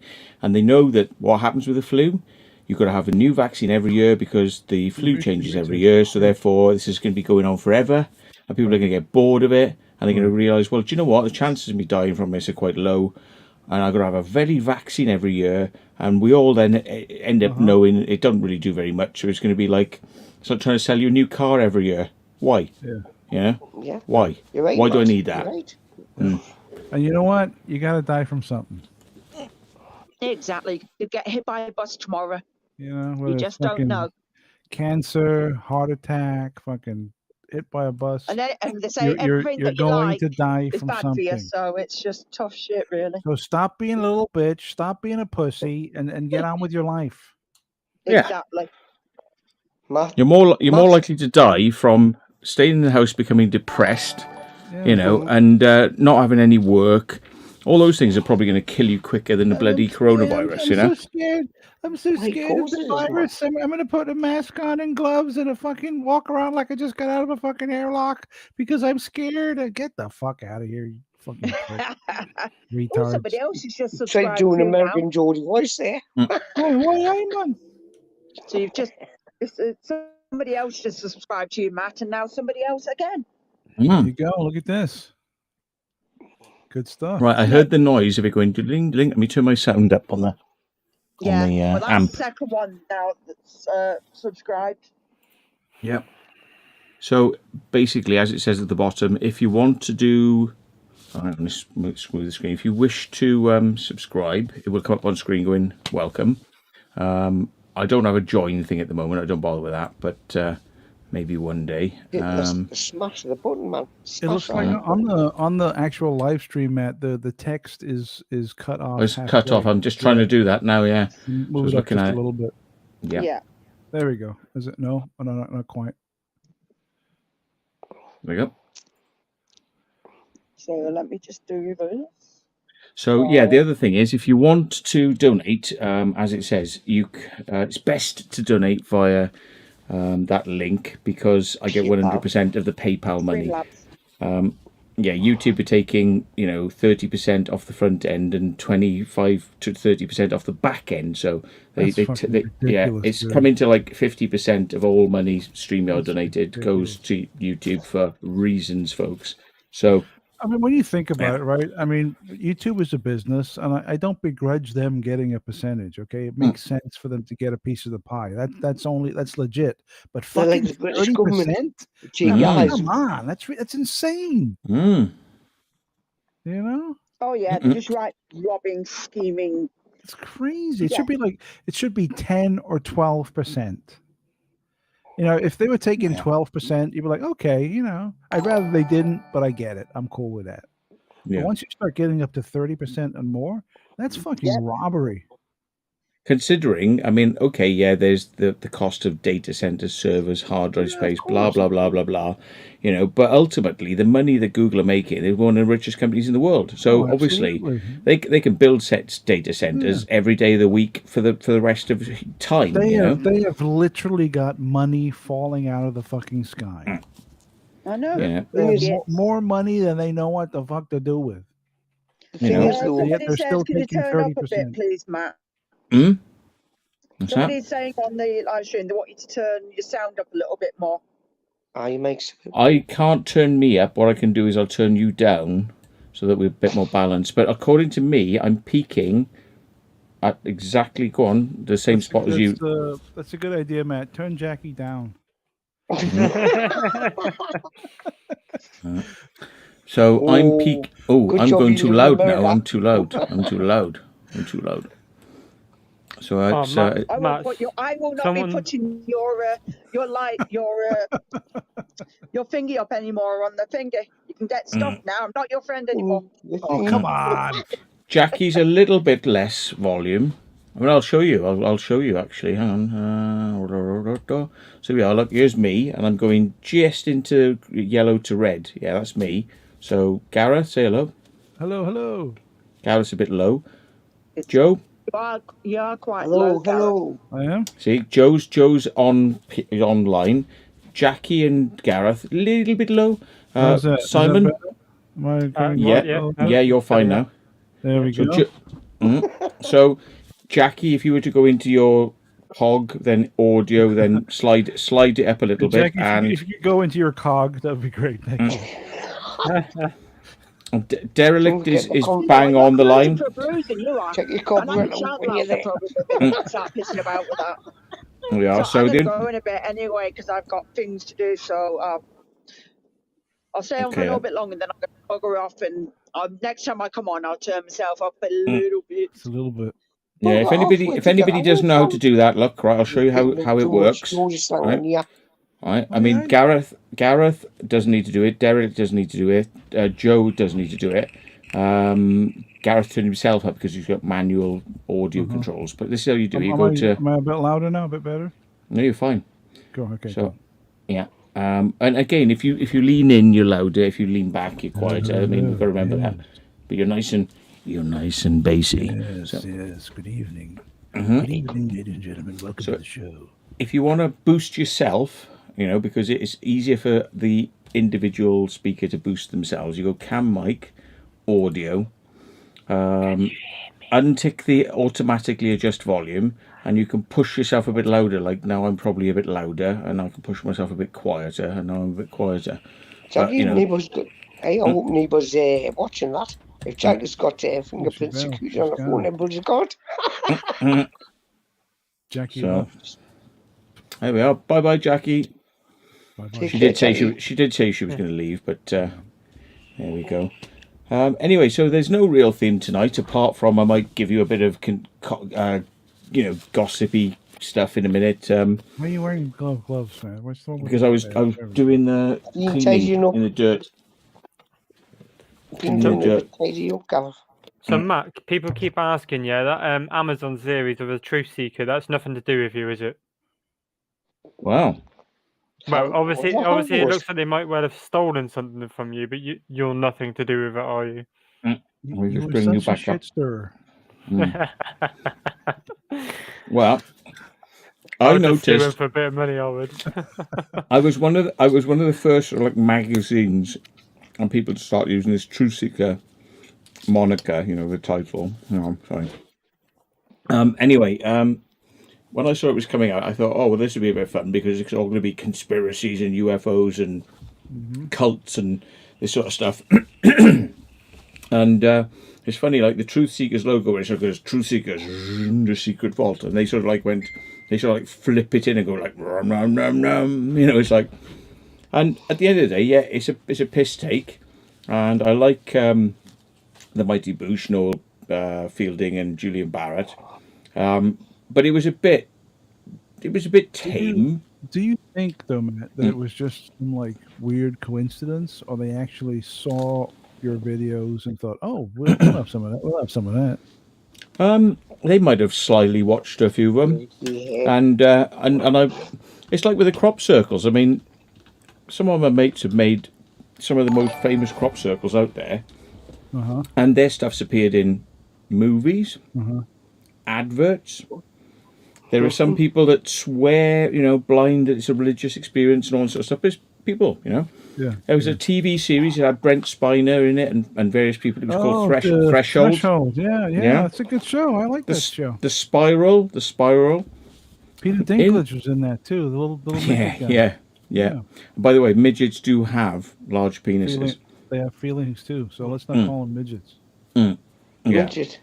Call them All right, little dwarf. people. Yeah, dwarf then. But but there's a difference.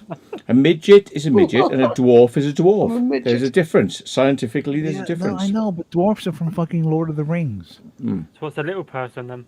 Yeah. So the thing is, Mr. Dinklage, who probably has a great size winklage, right?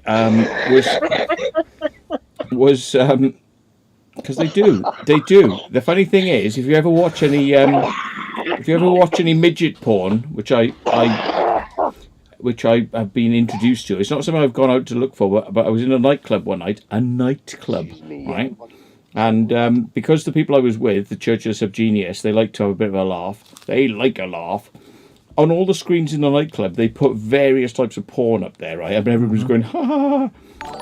I saw this guy who said, I've got a piercing in my penis. I went, okay, cool, thank you for telling me that. And I said, yeah, but do you tell everyone that? And he goes, well, and it's like, and I've got tattoos. I said, sorry then, so you're going to show me it then, or what? And he's like, yeah, sure. And he's just like, here it is. And it's like, didn't take much to get your penis out, did it? Fucking hell. So it's just like, this was a night of just like bizarre wackiness in the club. Porn on every screen, midget porn, all sorts of shit on there. And it was like, right, so great, this is a nightclub. Probably could have got in trouble for showing that sort of stuff. Anyway, midget porn. And I went, bloody hell, they're well endowed. But it's psychological as well because... It's probably because just like a normal size penis. It's normal size penis, because but the it looks like a body's so small small, body. It looks huge. Yeah. Yeah, looks like, Yeah. Yeah, just And, never search for Bridget the midget. Never search for Bridget the midget. Basically, a midget with 3 legs. So, thank you for the donation. Somebody sent us a £5 donation. It says, Fibro Dad said, will you ever do the William Tunnels in Liverpool? There's a few of them up there I want to do. I won't mention too much about it because somebody else will go and do it before us. But there's a few things up out there I want to do. And thank you for the donation. But remember, I'm only going to get £2.50 of that. If you wish for me to get the whole £5, You only get if you £2.50 out of a fiver? Fuck me. That's YouTube. Right, so Stupid hills. follow the link below, Streamlabs The Secret Vault, right? And it will come up on the screen, it'll go dang, and it'll still read out your message, so I'll get the message, but you get the whole amount of the money. Because at the end of the day, it's not that I begrudge YouTube taking a little cut, but the massive cut they're taking at the moment just goes like this. About fuel. Yeah. Yeah, And no, that's I fuel. agree That is completely. fuel, And So so we what said, Matt does and what he does, he Yeah. does it the best Like he can. if you got Okay, £4 out of a £5 donation, that would be acceptable. yeah. Yeah, but, okay, that's cool. I can live with that, right? You know what I mean?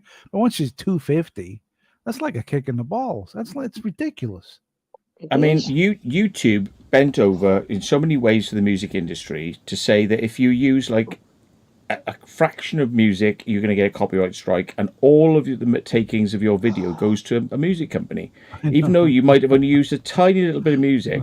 Yeah, they get everything, and it's like, and so where's the split? Where's the split for the person who made the video too? Because let's face it, if you get 1 million hits on a video, right, but you're going to lose all that money from that video that you took time and effort to craft, yeah.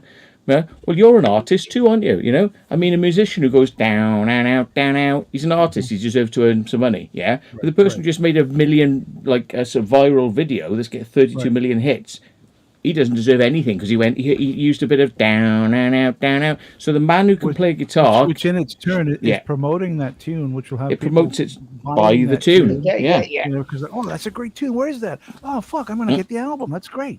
Yeah, Right? tell you see, what, That's how radio works. Recognizable. so YouTube, in order to fend off lawsuits, they said, we'll just have it all and go on. So these companies that complain get all your money. So now it's in people's interest to complain, right? And companies get set up to actually professionally complain 24/7, even on tracks that don't belong to them. They'll just steal all your money off your things all day long.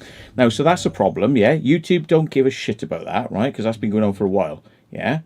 So YouTube are not making the money. The record companies are.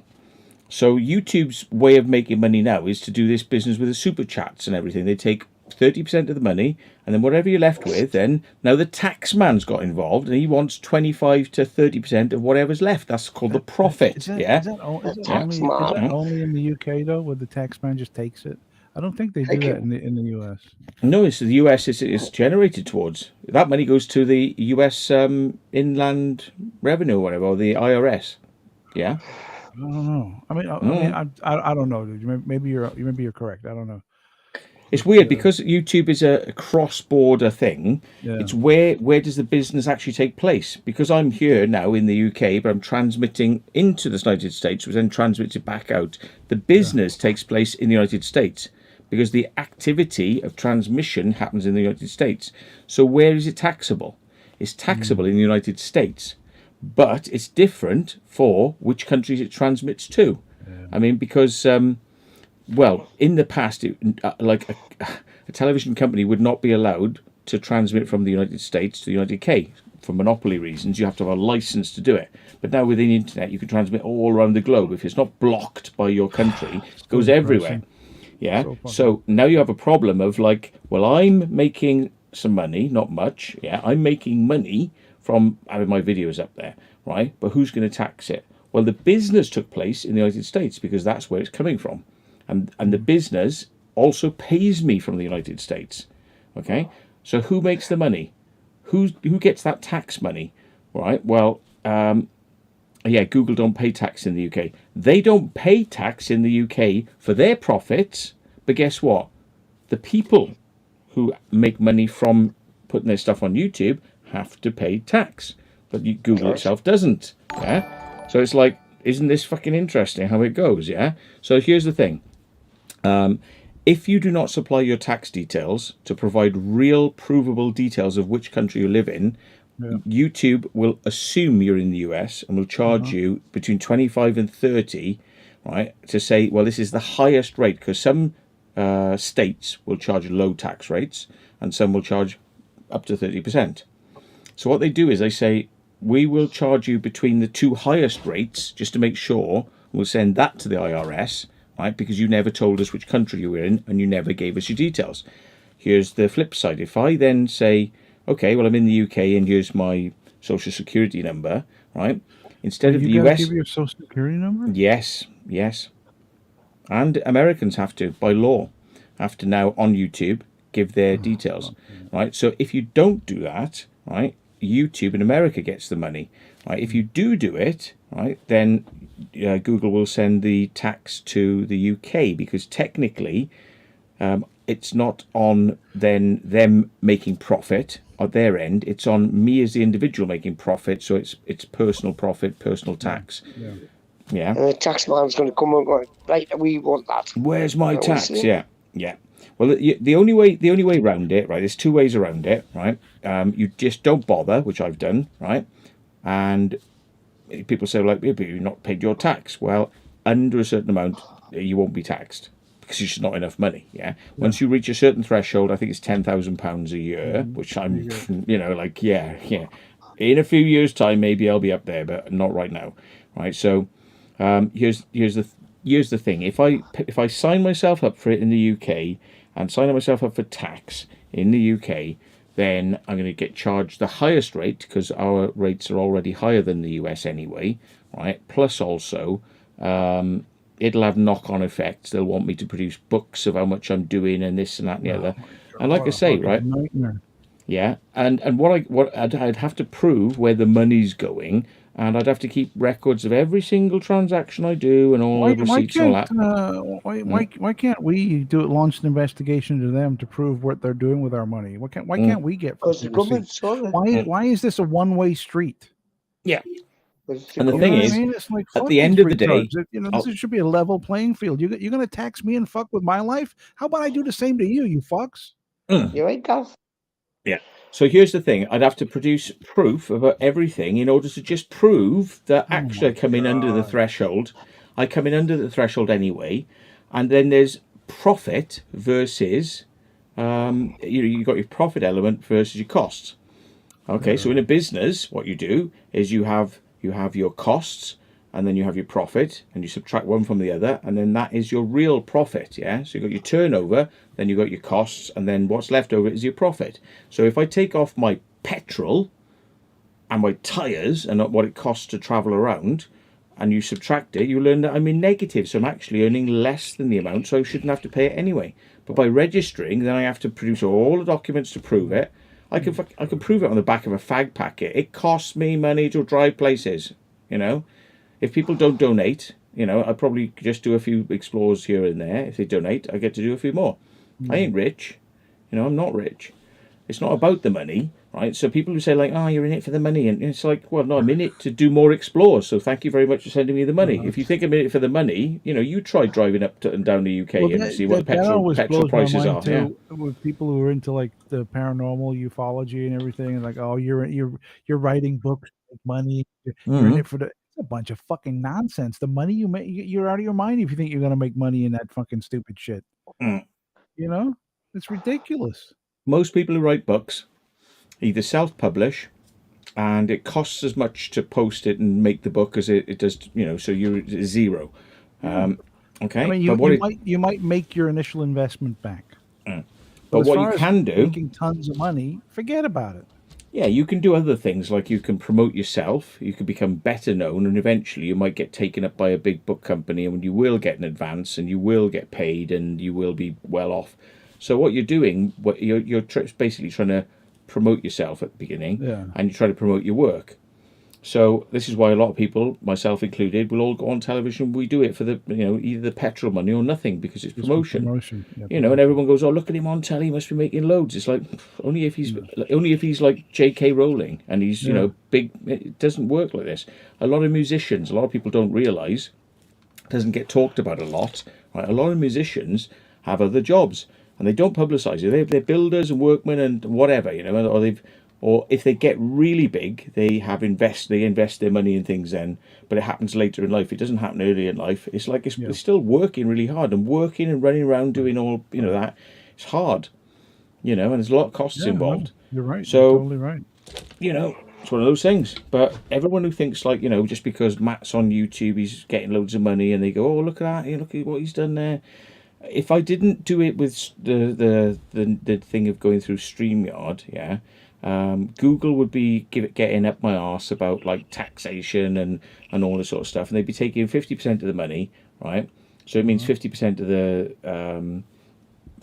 the ability to go out there, and even though I'm getting more and more views, the money I get from advertising revenue on YouTube is going down and down and down, because YouTube are getting more and more and more popular. So all the adverts. Have you thought about doing like a Patreon or anything to try to supplement your income, or like a I have done crowdfunding and shit like that? I have done in the past, but because I wasn't very popular, and it was crop circle stuff, nobody did it.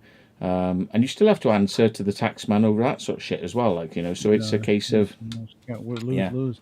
Hey, talking about crop circles, there was a podcast that came out this week. I'm about halfway through it, listening to it. Whitley Strieber, he did he's got that podcast Dreamland where he interviews different people. He's interviewing these two guys who's just come out with a crop circle documentary. And their take on the whole thing is that it's real, right? They're not made by people. And Whitley is like eating this shit up. And then there's a section in the podcast where they go into about Doug and Dave.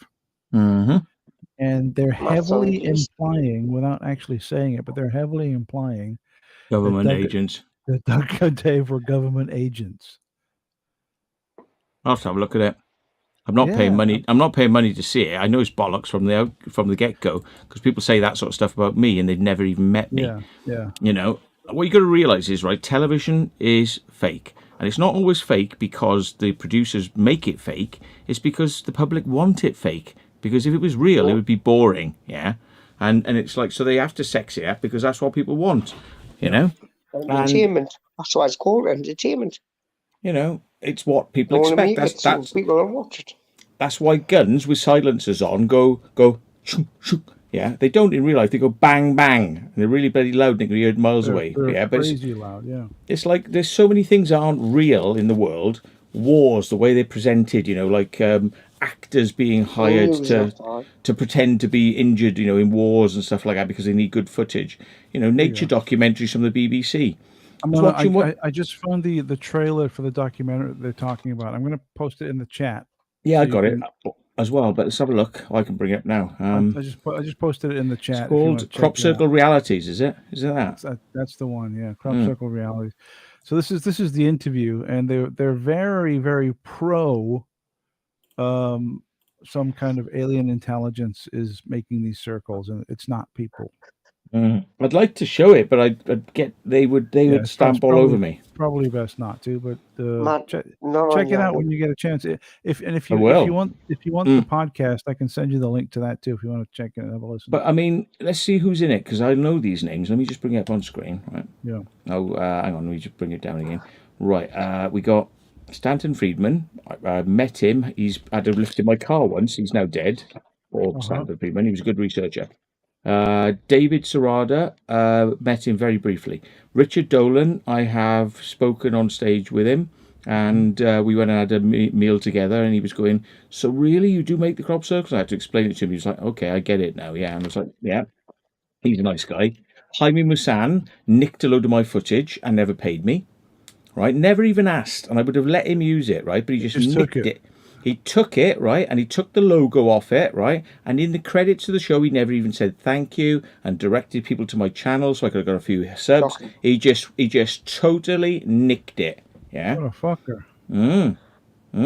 But I still quite like his stuff. I still like what he does, but you know, people who think television. That's kind of like that gives you an insight to the personality. Because if he'd said to you, "Hey man, not just him, mate. If I use this dude, I'll put you in the credits." You would have been like, yeah, sure, no problem. Yeah. And that would have been it. Do you know why that happened like that? I know. Because people just want to be better than somebody else. It's because some of the people involved in crop circles are so maniacal and religious about it, and they want to tell you that humans don't do it.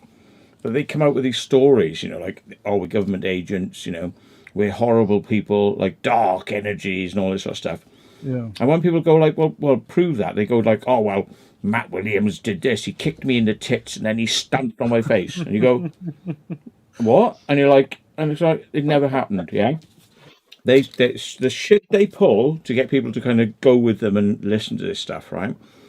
And, yeah, basically his go-to man on this show, Jaime Maussan's Mexican TV show, about UFOs, which is incredibly popular in Mexico because it had a massive wave of sightings there, which is very interesting. You know, it's real. But then they go around the world, and crop circles is one of the features they did. The guy they have on their show hates my guts, and actually, when he met me, I flew a drone around a crop circle, was so incensed that it was my crop circle, came over and kicked me in the nuts and punched me in the face. And I had to ring the police, and then they carted him away, and he got given a caution. He was lucky he wasn't in court for it. Yeah. What? Yeah. Jeez. You know, and I've had the shirt pulled off my back, and I've had people threaten me. I've had people get in my house. I've had my cars damaged, all because of this religious belief in crop circles being made by aliens, and you know, whatever.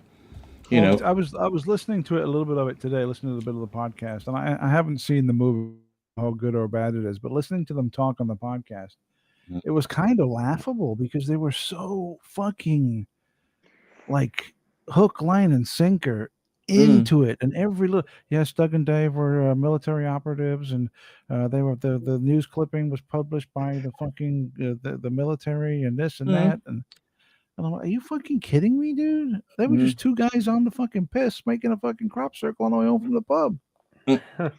The thing is, as well, I mean, some of these people, I read out some of their names, right? Some of these people have been got to so much by some of these believers, yeah, that they can't see the wood for the trees.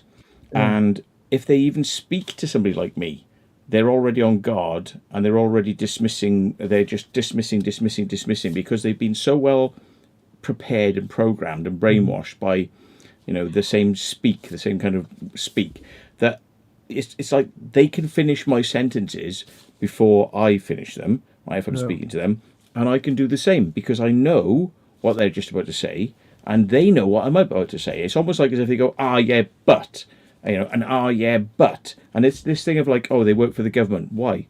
I can go in a few different directions, right? Doug and Dave, the old guys who went out and did it, they work for the government. Why? Okay, because they did a news story for, was it the Independent? No, not Independent. It was Today newspaper or something, and they got paid some, sort of small amount of money to be an exclusive reveal on their story. Two old men are the people behind the crop circles, blah, blah, blah.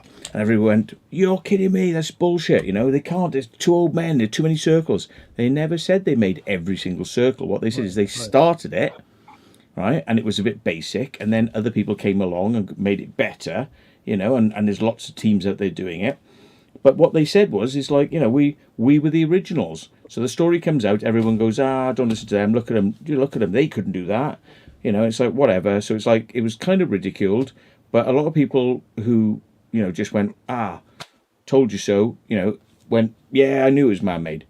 Right. And then the believers went, it can't be because just think about it, So there's been this. I realized that Doug and Dave were legit. This was years ago when I saw them on TV, and I'll always remember this clip. And they were being interviewed, and they were talking about, like, the circles that they made. And they were laughing, and they said there was sometimes that we would be walking home from the pub, and we'd make a circle, and we'd come out of the field, and we would just fall on the floor laughing hysterically, thinking about what was going to happen. Yeah. Like it's a very human. It's a very human story, what they actually talk about, why they did it, what their influences were, the problems they encountered with all the sort of like going out there in the dark and, you can't see very well and falling over. But some of the extra stories, which are kind of weird, and people go like, oh, listen to them, that's just too mad. But it's like a couple of things happened. This is just one of them. One of the guys was walking out of the circle, they'd finished it, and got knocked out. He thought a farmer had come up and baseball batted his mate across the head because he found him, he was knocked out. And then when he got him up and woke him up, there was something on his head. He thought it was blood because it was in the dark, and they didn't even have torches, yeah? Got him back to the car, put his headlights on. It was blue stuff all over him. Long story short, it's a chemical waste from an aircraft that hit him on the head. And it was chemical stuff. It could have killed him, yeah? And but what's the chances of that happening when you're making a freaking crop circle, But a lot of weird shit happens when you make crop circles. Okay, and people think, like, because I'm talking about being a man-made circle maker, and I definitely used to make them because you can see me making them in daylight and whatever, and I can replicate other people's circles and stuff. I've done it all on demonstration. People go, oh yeah, but it's nothing like the real thing. But if you go out there and do one, and you don't show people it's yours, you wait, and they all go, oh, that's amazing, no human could do it. And they go, oh, there's the footage. You go, trying to catch us out, are you? Well, we did think it was man-made, but we never said that. And it's like, well, fuck you. You always win. Every time. You always fucking win. Even when you lost, you won. It's like, fuck off. It was, so the thing that hit me with that video you did, I don't remember, I don't know if it was in the 90s. Called The Circle Makers? Yeah. The one when you went to New Zealand. Yes. And I watched that video. Oh, it's a good one. Yeah, it was a great video.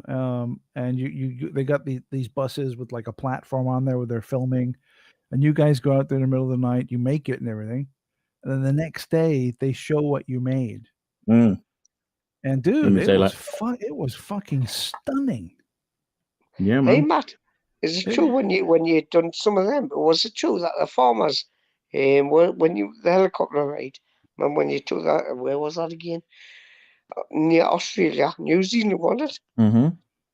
And when the helicopter, is it true that all the farmers that really wanted you to do them on their fields and all?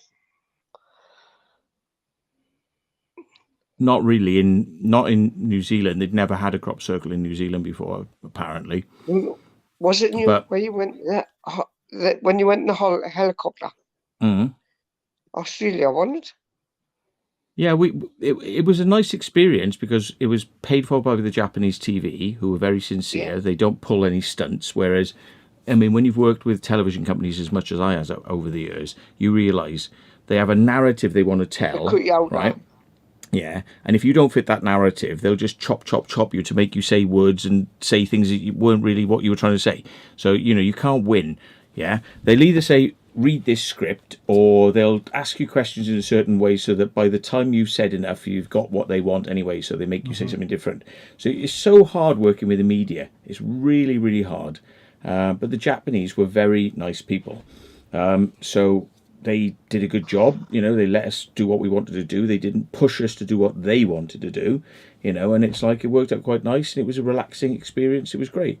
But you come to the UK and it's always some sort of like slant or some sort of rug pull or, angle. We didn't tell you about it, but ha ha ha ha and shit like this. And anyway, so I've got to see all the tricks over the years. And this is why a lot of people get like pissed off when they send me bollocks, like they try to troll me on the email and I can spot them a mile away, and it's like, and they don't get it because they think that their little hatched plan to mess with me is so original, and it's like, next, yeah. So we have I him now. yeah, That was a great video of mine because the way you showed them how you do it, not the Volcan War, and you were trying to learn them. I don't remember though, Matt. When you made that circle in New Zealand, did you like play it like we didn't make it and it showed up on the news, or did you admit to it like right off immediately? yeah, it was man-made. We weren't doing it to tell the public that it was made by aliens, but Did you what we were like, let them kind of see it and go, oh my god, we've got a crop circle?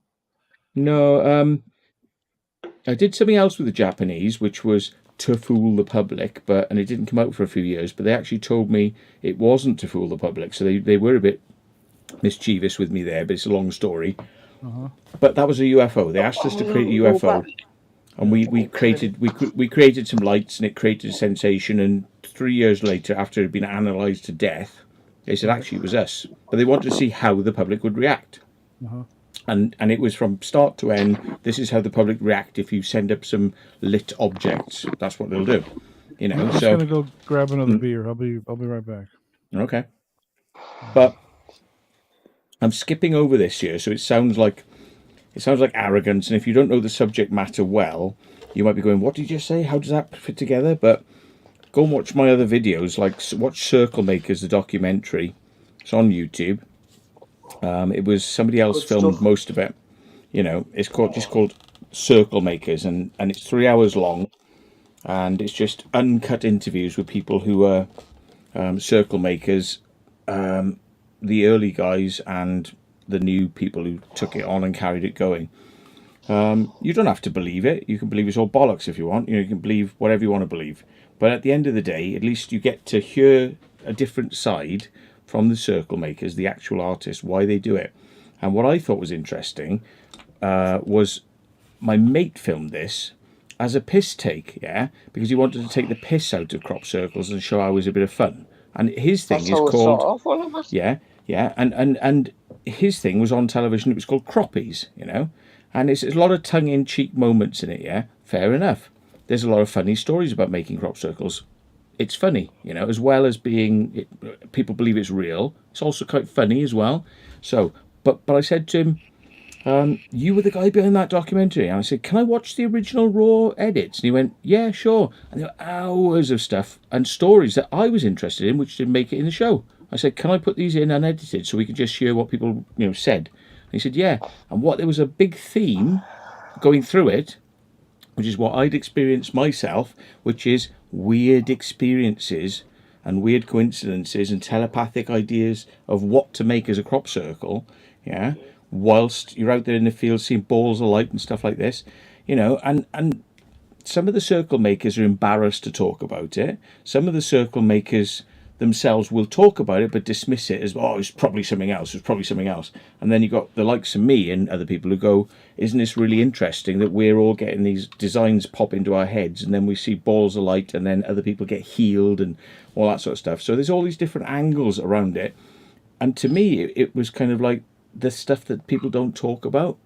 They just want it to be, it's man-made or it's alien, and we don't need to know anymore. Thank you very much. On to the next thing.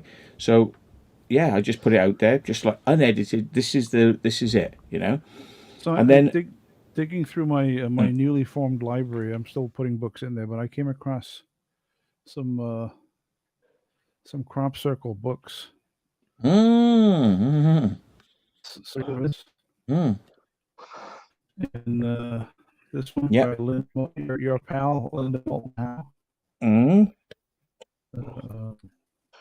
See, I got to meet all these, you know, big stars and big names of the crop circle world, you know, and it's like an anomaly. Look at that. Look. you're breaking up really badly there, dude.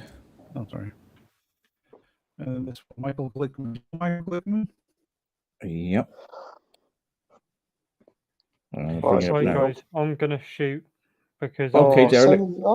I think I'm asleep here with my eyes open. All right, mate. Well, Bless you. thanks for coming on, man. Yeah. Check him well, out, Derelict Plymouth Unearthed. We do a lot of explores with him. He's a good guy. Like, subscribe. Take it easy. Have a good night. I'll try Yeah. and get on one day that I'm not working, so I'm a bit more here. Yeah. And you All right, take mate. care. You take care, my friend. Yes, No. mate. Don't let that boss of yours get you doing, right? Ah, it's fine, isn't it? As long as I don't dress up as a cat, mate, he ain't gonna eat me. Mhm. It's all good. No, you stay strong, good lad. Yes. You're a good lad. Stay strong. Be safe.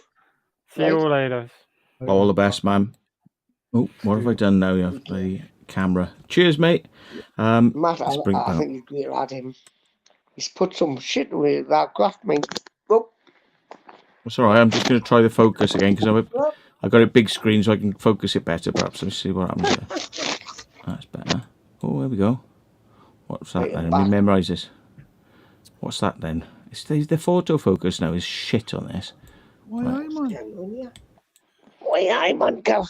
Why, aye, man. Why, aye, man. What's happened here? That's a little bit better. Right, okay, let's leave it like that. Right, back we go to Back. the guys. Back. So, Wait, get back. I lost control there. So, yeah, basically, I got to meet all these people that I'd heard about over the years, and I was secretly a circle maker behind the scenes for a lot of this because I was a UFO researcher for real, but I was also wondering, you know, what's going on with these crop circles and what about these researchers? Are they getting it right? Now, for many years, I took them on their face value, and I believed all these researchers, and then I kind of worked it out. There are people making some of these circles, and I wanted to know what their stories were, you know. And I thought, well, the best way to kind of find out about it would be to either become one or, you know, infiltrate them. Well, the easiest way to infiltrate them was to become one. So I became one, and then I found out that there's weird shit goes on in making crop circles. Weird shit goes on, and a lot more weird shit than the researchers were talking about. And I thought, well, So is it? this is. I mean, we've talked about this in the past, and for me, this is a truly fascinating angle on this, and it's one that does not get much airtime. Most people do not go there in regard to what you know, what you've experienced, Matt. Whereas you go out specifically to make a circle, and you are so the circle itself is man-made. While you're making it, some very strange, weird shit takes place. Yeah. And to me, that's fascinating. But and you'd think that researchers would glom onto this, and this would become like a major component of research. But they don't want to touch it. They don't want to go there. They want nothing to do with it. Well, it challenges their view of the world, which they created themselves, and whatever their angles are, they want to make aliens the gods and aliens the the higher, more intelligent, benevolent, wise, people behind the crop circles. And when you actually say to them, well, look, maybe they still are. Maybe the aliens are more intelligent, more benevolent. Their wisdom, whatever. But they don't make them circles. They get people to do it, and they do it telepathically. Because listen to the stories of why we do it. Listen to the stories of what we've seen when we're doing it. Yeah. What was that one time you told me where you're in your house and it was like 10 o'clock or something, and you had this compulsion, this urge, I gotta go make a circle, and you didn't even know what kind of circle, and you couldn't get anyone to go with you, so you just got in the car and went and you did it on your own. Yeah. Oh, hang on, I'm not on screen, mate. Oh yeah, it's me. Oh, There you go. sorry, how do I get it back to there? There we go. Yeah. Sorry. Yeah, I mean that and many other examples of testing this kind of is there telepathy? If it's there, does it react? Do you feel good sometimes and bad? What happens if you feel bad and you go out and make a circle? Will it affect it? And it turns out I got chased out of a field that night. And it's like, what if it feels really good? What if it feels really good, the idea of making this circle, but you get there and there are loads of people watching the field, but it seems crazy because you're going to get caught, but it feels okay to do it. And you're going, logically, this is wrong. But something's going, do it. And then you don't get caught. And people say a fog bank came down and hid you whilst you were working. And it's like, some of the stuff is so weird. And I say to people, you're going to go, nice white story. Well done. And I go, okay, imagine it's all bollocks. Go and make one yourself and see what I'm saying is true. What was that one you said where you went out there and there was people on the hill watching all night? And you made the circle, and they were like, there's no way you made that circle because we were watching that area all fucking night and we saw nothing. It's all like it's the way he measures it, man. I've watched them. It's clever how they get the sticks, the measurements, and everything. I watched that. It's amazing, man. What he done. It's all calculation and measurements. I mean, genius. Nah, not really. I mean, the thing is, I say to people I'm not anything that special. I got a limited. Matt. Genius. Thank you for your kind comments and whatnot. But I mean, I've got limited art skill. I mean, I can draw, basic portraits in chalk and pencil. No skill in oil, no skill on landscapes and buildings and things like that. Technical drawing, a little bit. Just had a little bit of training with that. Good with computers. Good with Photoshop on computers. Know how to develop photos. I'm interested in art. I'm interested in movies. I'm interested in video editing, cameras, technology. Yeah.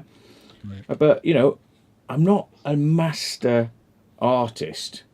Yeah. And what we're doing, I consider a lot of those designs are actually quite basic, but they fool the brain into getting, some sort of thing from them because they look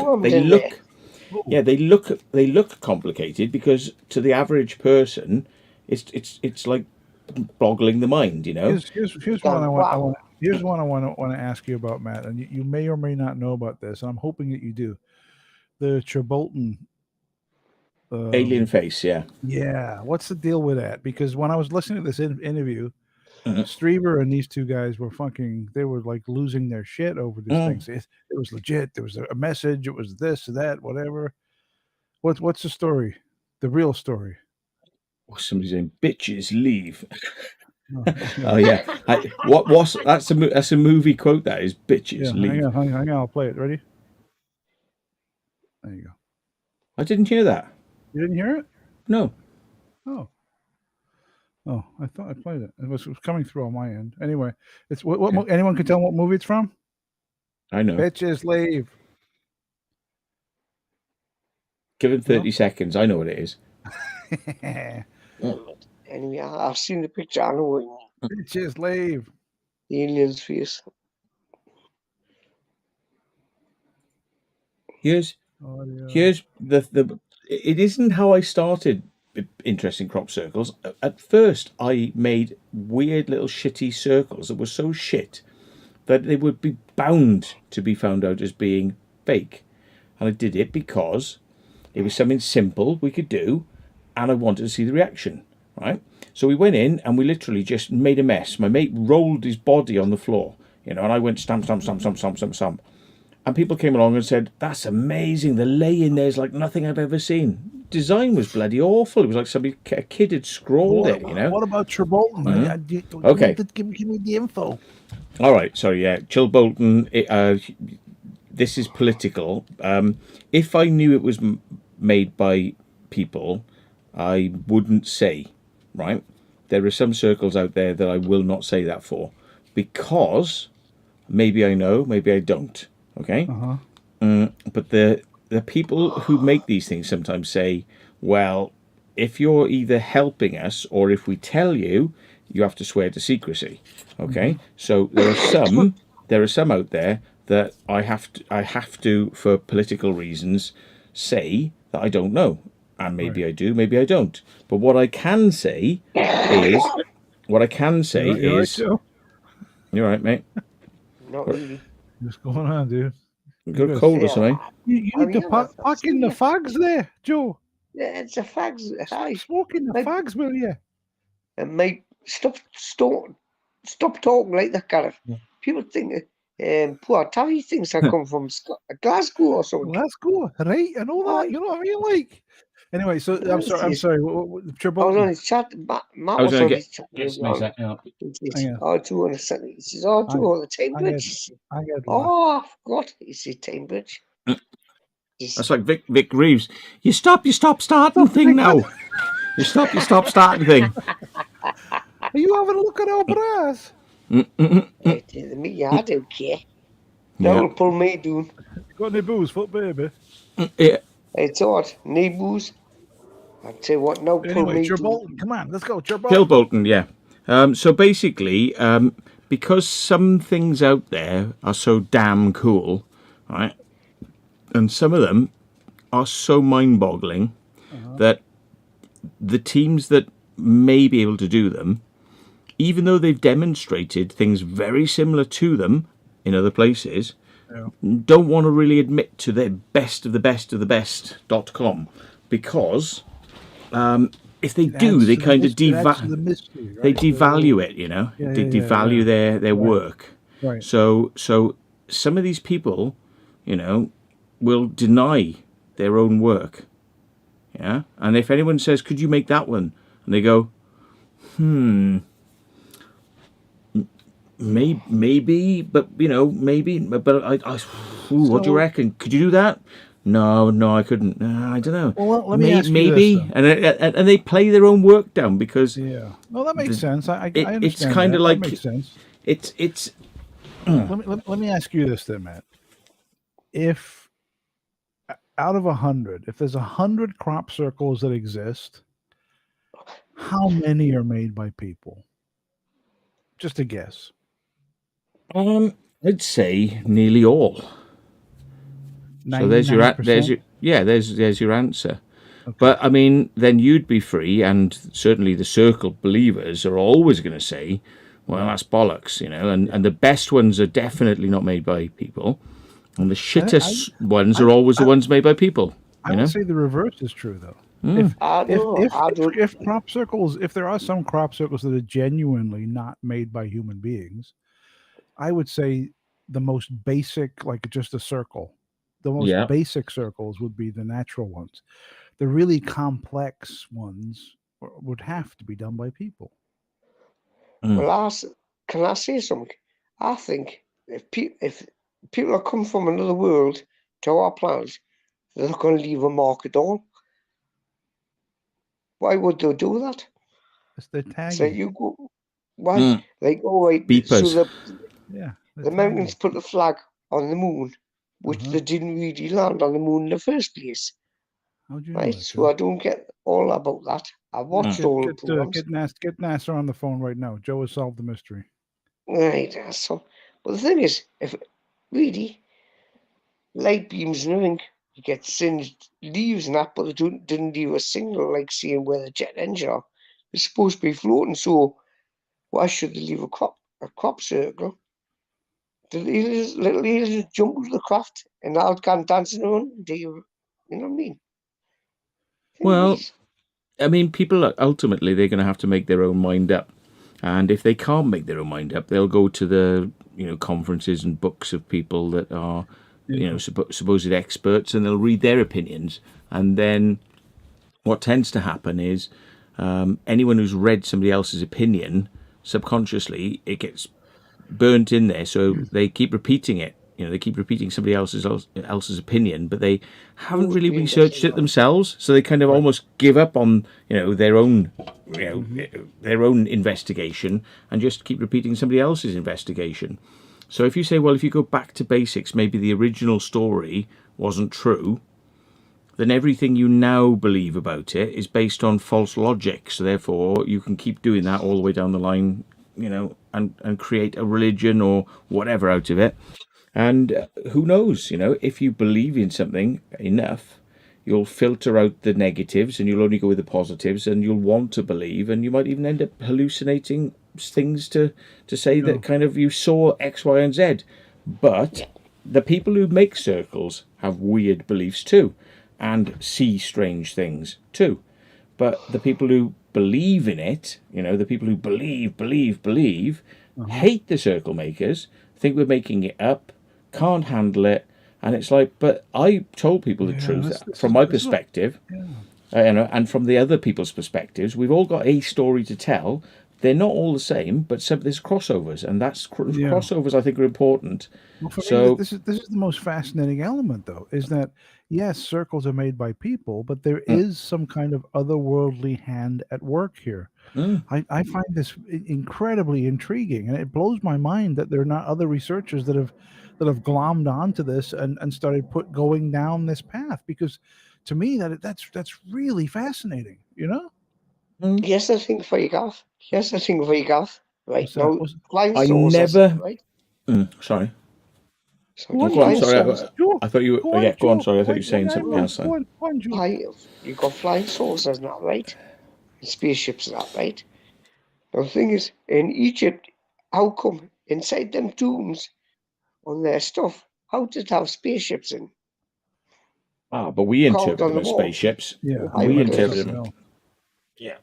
Right, they had birds, they had dragons, and they had spaceships that represent spaceships, or some symbols that represent spaceships in the hieroglyphics inside tombs. They have hieroglyphics that we would perceive to be flying saucers, but that doesn't mean that when they made those symbols that they were perceiving them to be flying saucers. It might have been something completely they're gonna different. have British Airways. That's what it meant. Right? Yeah, it's British Airways.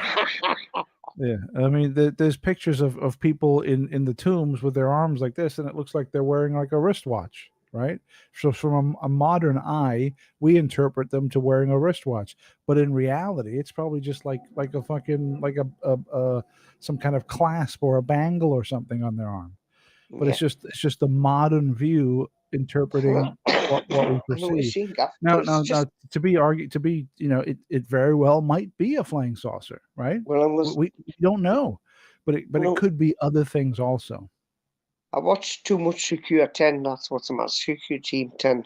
But the thing is, but the thing is, we in this universe we can't be the only people that's alive. That's what I believe. Why, I'm on. Yeah. But the fascinating part about crop circles, from my perspective, coming in as somebody who was just wide-eyed and going, "Oh, could it be real?" And then going, "Oh yeah, it's definitely real," because I'd heard all these stories from the believers and these experts.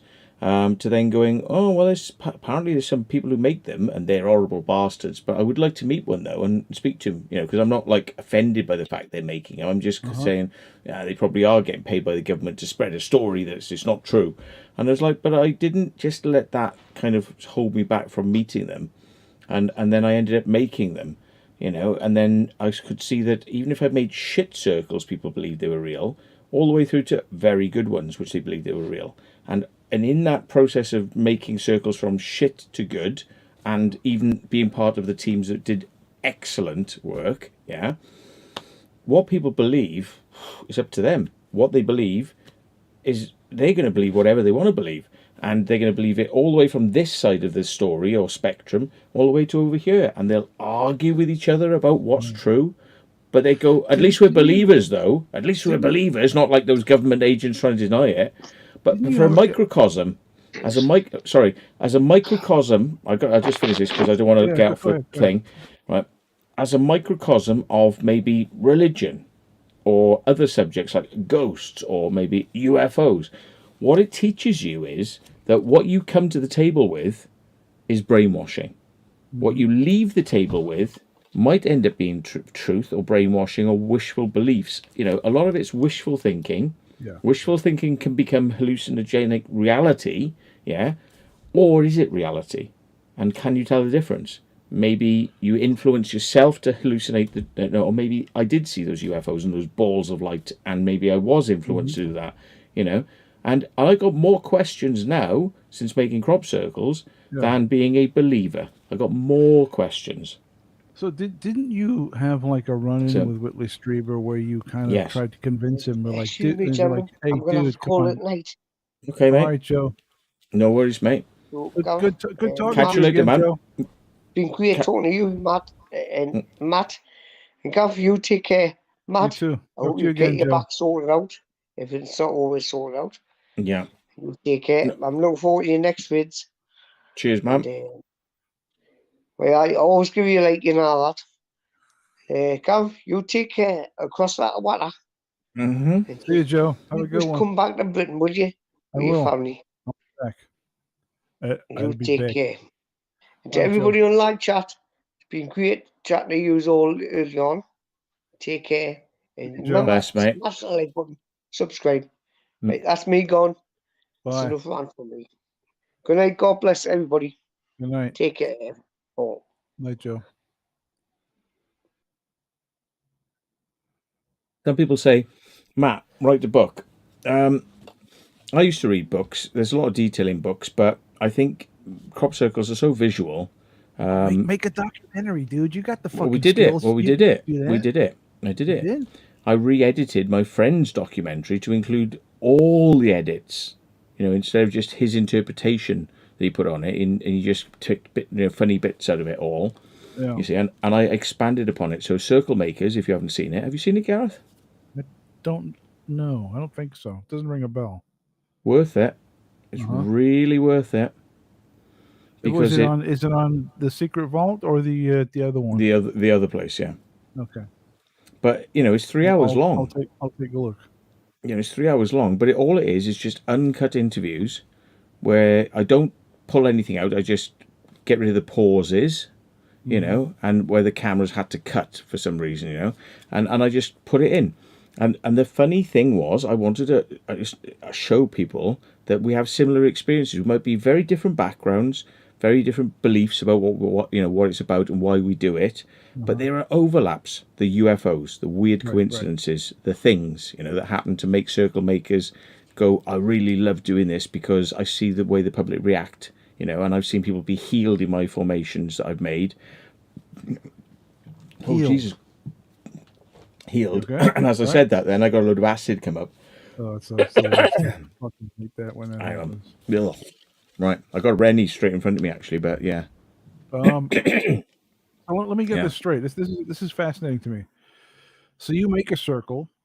The next day, someone goes outside and says, "Holy fuck, check out this!" And they're all like, "Oh my god, it's real!" Ah! Next thing you know, some fucking crazy bitch with cancer or some shit struggles in there. Oh, I'm all fucked up, and then I'm healed. I'm healed in the circle, and it's something you made the day before. I hear the stories about these people, and I see the documentaries where they say, I've got better, or my symptoms were eased, and Joe Sale was just subscribed. Thank you very much. You hear all sorts of weird stories, and we've had our weird stories, and I believe people tell the truth. When they have these weird experiences. but how is that happening in a man-made circle? Yeah. You know, because surely that shouldn't be happening. But what I say, which is even controversial amongst some circle makers, because they want it to go down as just art. So if you try to steer them and ask them questions down that line, they go, yes, I have seen things like that, but anyway, it's art, and we're the best artists, and they're very proud of their art. But you talk to them, and eventually you can eke these stories out of them, you know. And Doug and Dave had their weird stories, you know, and circle makers from London. There's something going that needs to be studied here. There is something happening that needs to be studied, but no one wants to fucking go near it. No. Can we touch? Colin Andrews did. Colin Andrews did. He tried to. What happened to him? He got ostracized and kicked out of the little club. You know, it's such a clique. It's all such a clique. Yeah. If you don't toe the line and go with the flow, you're fucking out. Excommunication. Yeah, you're out. Now I want to because we didn't finish that. You, I guess, confronted Whitley Strieber and attempted to say, like, dude, this is fake. I fucking made this shit. You know. Well, I don't. Idea. That's the thing.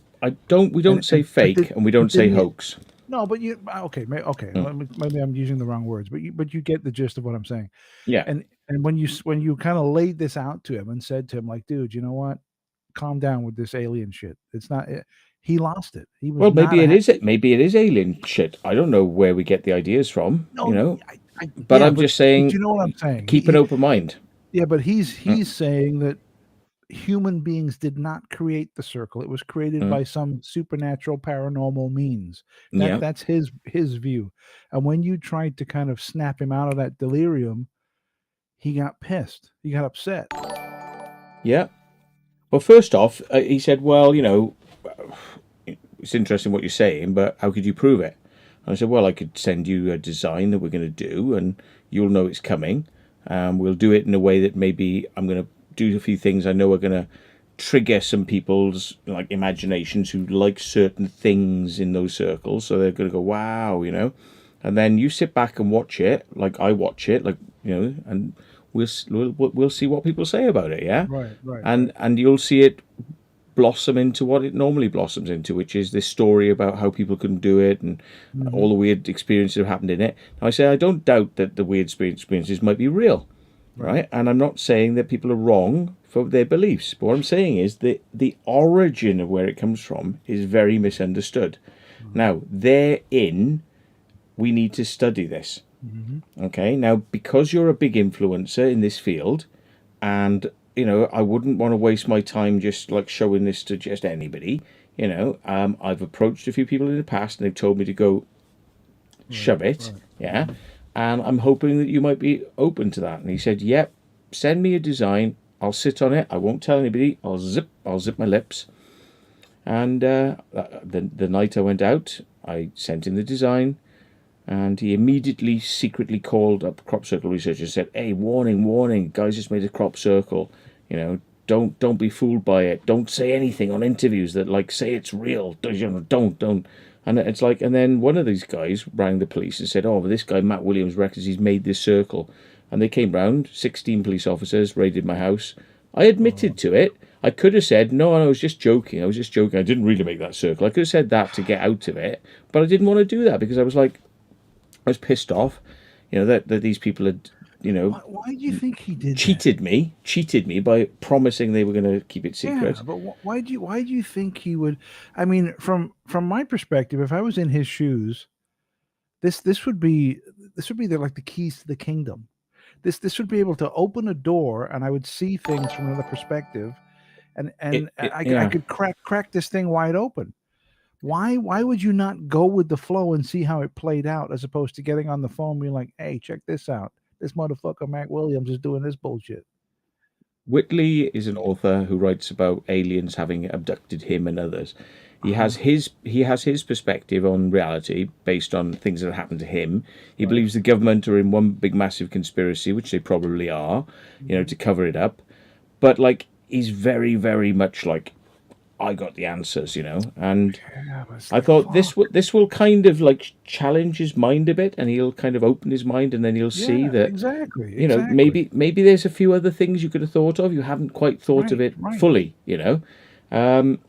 It'll give him a chance to see how other circles researchers react, you know, and Yeah. then but he'll have a new angle on it. Ah, they didn't get it right. They didn't get that one Mhm. right, you know, and then you know it's a way to kind of become a different type of investigator, not a Right. skeptic, but a different kind of investigator.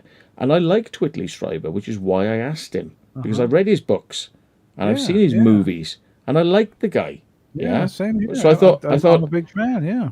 yeah. So I thought, who am I going to give this to? Somebody I like and respect. I'm not going to Right, give it to right, an idiot. I'm going to give it to right. somebody I like and respect, so he can do something with this, and he can be one of the first to break the story that telepathy and maybe aliens are sending Yeah. people out to make There's circles. something to this, but it's not the way you think it is.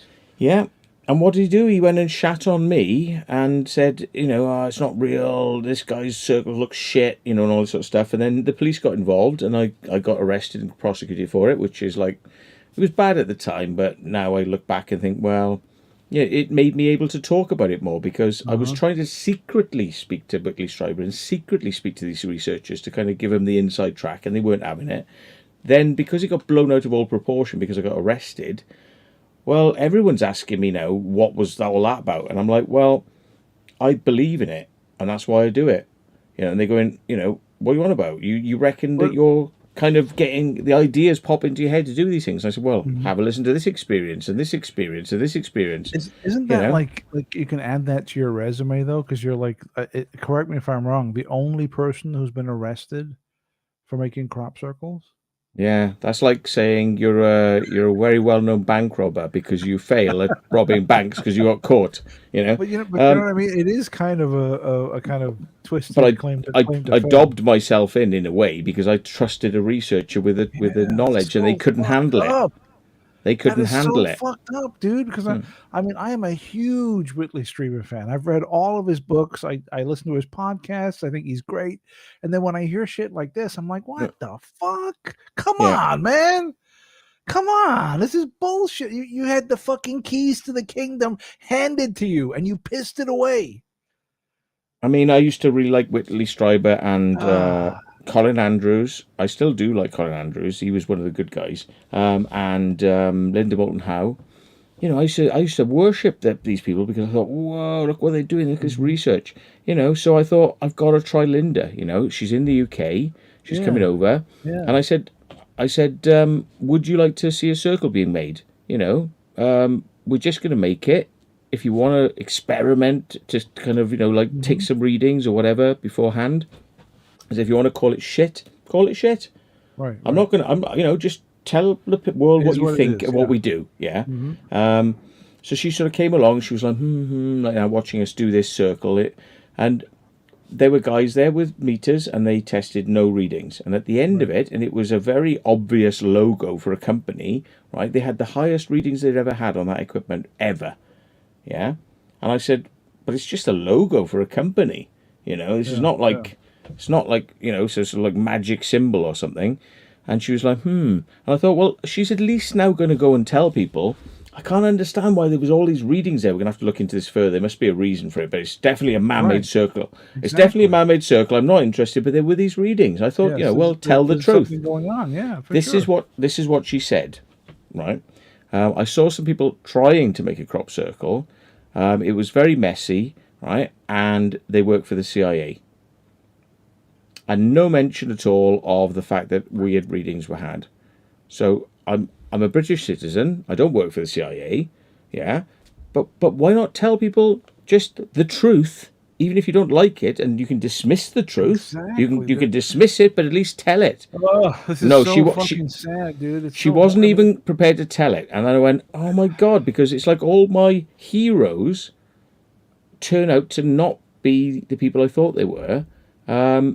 And was it just with me on that one story they did this, or did they do it lots of times on Lots other of stories times. that I've read about in their books? It calls their credibility into question big time.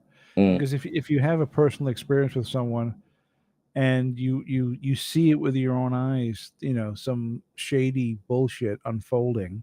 Yeah. And for all we know, this is the only time this has happened. But it really does paint her in a light that this is her But- MO. Well, you've only got my word for that, but I mean, I can, she definitely said that on a radio show. My jaw was against the floor. I was like, Yeah. oh my God, come on, please. But, she might have been thought she was being set up. But didn't you follow up with her or something and she went mental?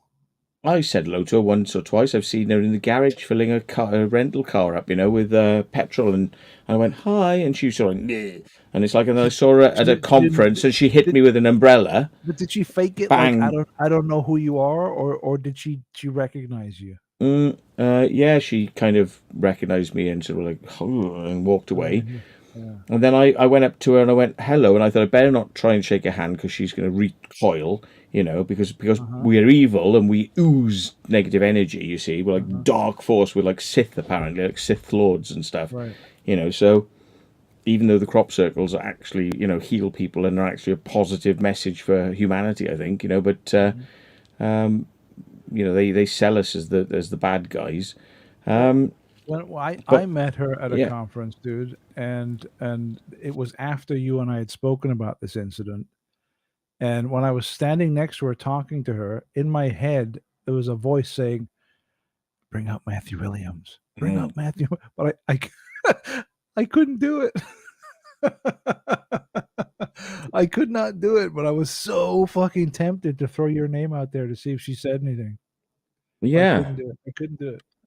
Well, I kind of knew I was on possible dodgy ground, that she wouldn't want to see me when I saw her at a conference, and I'd asked permission. Oh, sorry, we're not on this. There we go. And I thought we're on dodgy ground because I know that she's kind of took basically, even though she came out to see a circle being made, she's kind of like gone in so many ways. But like, I just went up and I went, "Hello, Linda. Remember me, Matt Williams? We did that crop circle together."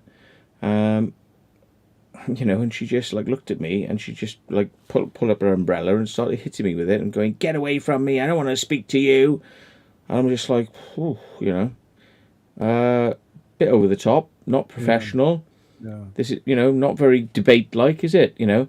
When you know that you saw that field had no readings in it, and then we made this circle and it had readings in it, then you told everybody black is white and white is black because you wanted to own the truth and make it up. Anyway, that's by the by.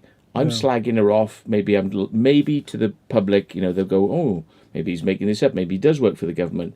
Maybe he's trying to slag off Whitley Strieber and her because they've got such amazing information that the government would have to lie. And this is the recurring theme that people often say is like, oh, it's government agents. It's all to kind of take away from the magic of the crop circles. The magic of the crop circles and the truth of the aliens.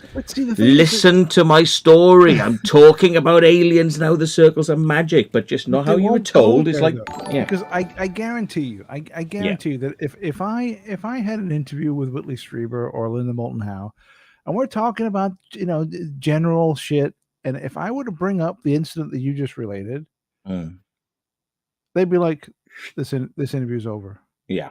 I'm done. I don't want to talk about it. Linda interviewed everyone at a UFO conference in the United States where I was invited to speak and just ignored me, because, and I wasn't even talking about crop circles, just ignored me, it's like, crazy, and it's like, fair enough, it's her right to kind of, she can have on her show whoever she wants. Well, yeah, but look, that's true. But you're a researcher. Don't you want the truth? I'm a researcher. Well, I'm a researcher too. No, I mean, she is. She's a researcher. She is, and I am. Your quest should be for the truth, regardless of where that path fucking leads. Yeah. Right. And all I say to people is, after everything you've heard, if you think it's full of shit and you think he probably is a government agent, and he's trying to make me doubt. He's trying to make me doubt. And I love these crop circles. Go make some. But you're told you can't do that because all these people say if you make one, you turn to the dark side of the force and you're then possessed, you go to hell, so don't do it. And so you'll never find out what I'm saying is true unless you want to try and do it. Yeah. Or you can watch my videos on it and then you go, but he would say that. And it's a lot of stories, but not much evidence. It's like, well, go make it then you'll find out. So all I say to people is like, we're not the dark, negative people that, we're made out to be. I mean, I'm no angel, I get a bit angry with people and tell them to fuck off sometimes. And, I could be more diplomatic, but, I'm no angel, but I'm not the world's biggest demon, I'm kind of like, you treat me nice, I treat you nice. But I've had some weird experiences. I'm sharing them. If you want to flush them down the toilet, do it. People flush Jesus down the toilet too, it's like, and I'm not saying I'm Jesus, but it's just like a lot of things out there that aren't popular get flushed down the toilet, because the world is meant to be this way, and it's sold this way, and anyone who goes over there gets whack-a-mole, whack them down, whack-a-mole, So, my story's been kind of painful, I would say. I've had a lot of great experiences with crop circles. I believe in aliens, and I believe in telepathic contact. I believe in the morphogenic field theory by Rupert Sheldrake. I think these things are all connected. Quantum energies. Reality is not as it seems. People can mold reality with the power of their minds, and we're all connected. Life exists on after death, and you need to explore these things. Or maybe not. Maybe you don't want to. Maybe you're frightened. Maybe you think it's bollocks. Or maybe you listen to these guys. But if you these guys are trying to sell you something, and every story they've got is different. Well, so if you are interested in these subjects and you are willing to pursue them honestly and truthfully, then regardless of where the path takes you, and whatever the outcome is, so be it. Right? I mean, that's the way it should be. So when you look at someone like Linda Howe or Strieber or whoever, if you are genuinely searching for the truth, and these things, you encounter these paths, you have to look at all angles. Even if the path takes you down to somewhere that doesn't fit within your worldview, so be it. Right? But it's and we see this in not so much with in regular life, how many times you say, hey, I saw a ghost yesterday, and your buddy would be like, no, you didn't, that wasn't a ghost. How do you know? Well, ghosts don't exist. Right? That kind of mindset, because they're so locked into this ball of their reality, they can't break out of it, they can't move beyond that.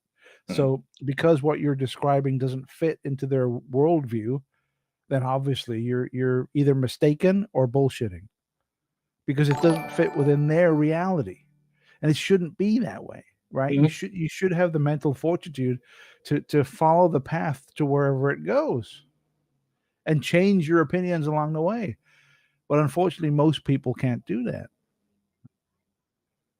Well, from an insider, seeing how it works from the inside, I think you get a fascinating perspective being a circle maker.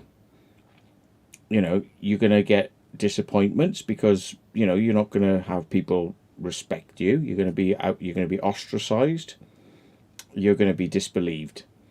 But you will know, unless, of course, you're fooling yourself and what you think, you've seen is bullshit. I've even been told that you think, and you think this, but it's not true though. And it's like, so, but you were there, Right, it's like saying, this is my daughter, and somebody goes, no, it's not. And you go, no, it is. I remember being there when she was born, and it's my missus, and I had sex, and this is my daughter. And I go, no, it's not. And you go, no, it really is. You can DNA test it. Not interested, mate. Tell your bullshit to somebody else.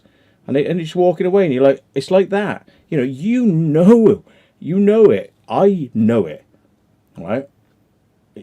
I think other people have got the problem. They've got the problem. I'll work with them. If they're nice, I'll work with them. I'll try and explain it. I think I'm wasting my time trying to individually, tell the whole world. So I have produced a documentary, and it's video, because I think video is what I like doing. And I think it's easier to digest. To the persons who said, do a book, I've let other people interview me. They've written books about it, and they've interviewed a load of people. I'd rather other people do the books, and I'm not out there to make money. The Circle Makers thing is released for free, Right. because I don't want to seem like I'm trying to sell my story. And people say, but that's not it. You want the fame. It's like, try it. You can't win. Try it. You always look at some prosaic angle. It's either the money or the fame or some bullshit. Getting kicked in the bollocks. Getting kicked in the bollocks and punched by some people because they hate you so much, and getting people coming in your house when you're not there, and having to get taken away by the police, and getting people ringing you up going and all that, and people saying you're a liar and trying to do anything they can to pull you down, to kill you, to make you lose your money, your property, your credibility, whatever they can do. And for me, it's not about just going, hey, everybody, you'd like to hear my story. It's about fighting for survival, to not only tell your story, but also to prove people are being shitty to you so you can tell your story, because they want to stop you telling your story. And you've got to be on your toes. You've got to be watching over your back in case somebody runs out behind you and bloody wants to stab you. It's like, to tell the truth, because they don't want that truth. And it's like, well, that's not very open-minded. And I just say to people, try it. It's not as fun as you think it'll be, right? And you might wish that, that you're not doing it, and just you maybe give it up. A lot of people are giving it up. It's too much hassle. They go like, I don't want to tell people, screw them. I just carry on, do what I'm doing. I'm going to make circles. I don't want to talk about it, And it's like, because they're in it for the art. But it's hard work. It's not as glamorous as you think it is. A lot of those circle makers are not famous and don't want to be, because they hold down jobs and they probably get the sack, because it's criminal damage or whatever. But they do it for a reason, because they believe in it. They really do, And watch the Circle Makers documentary. They're on there. Some of them can't show their faces, but the stories are what you're there for, yeah? So that's the important thing. I'm just a journalist and a researcher that want to bring you the stories. If you believe it, great. If you don't, then research it. Research it before you dismiss it. Don't just go, no, research it, try it, Don't tell anybody what you're doing. Sit back and watch. I guarantee you'll be surprised at the reactions of people, and maybe you'll see some stuff. Not every time. Yeah. Maybe you will. But research it. And what I found is a lot of these people who call themselves researchers in crop circles, they're not. And you'll learn that very quickly. Okay, I can't guarantee you're going to see. I can't guarantee you're going to see a UFO. You may, or you might have alien contact or whatever. But you will learn about the researchers like that, right? And it not only tells you about the researchers. You go, I can see how this fits into a framework of what if religions were like this too. And I start to see the world in a way of like, well, he who is telling the truth, if it's a popular truth, gets believed, right. Yeah. And he who tells the real truth, not the popular truth, the real truth gets destroyed. Yeah. And it seems like there is a religious component to it, though, right? Because there's a lot of belief. Belief, yeah. In this. I mean, when I was listening to the podcast the streamer did earlier on today, it was oozing from the speakers. This kind of, they're sending us a message. The message is this, and it's coming from this, and these are real. There's impossible for people to make something that complex. And they were like, in the middle of the night with no flashlights, how could this be done? It's impossible. It has to be some other world. And they're all like wrapped up in this thing, when it's you know what I mean? It's a form of brainwashing, but it's also coming from a want to believe. It's not that they've been brainwashed; they want to believe because they want it to be true. Of course, I want it to be true, and then maybe it becomes true because you believe it. Maybe those things that you believe in, you start to see and observe, and then you start to, then you cannot be. Then it can never be denied. I know the truth from my perspective, which can never be denied. But from their perspective, some of these people have seen crop circles appear in front of them. Or so they say. Maybe they're telling the truth.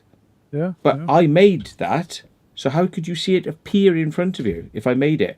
And they go, well, you're lying because I stood there and saw it being made. And I'm like, so is there a perceptive mirror, like a mirror reality whereby... Well, there's that video that we've talked about before where it shows the field and then that ball of light comes down and goes round and suddenly, there's a crop circle.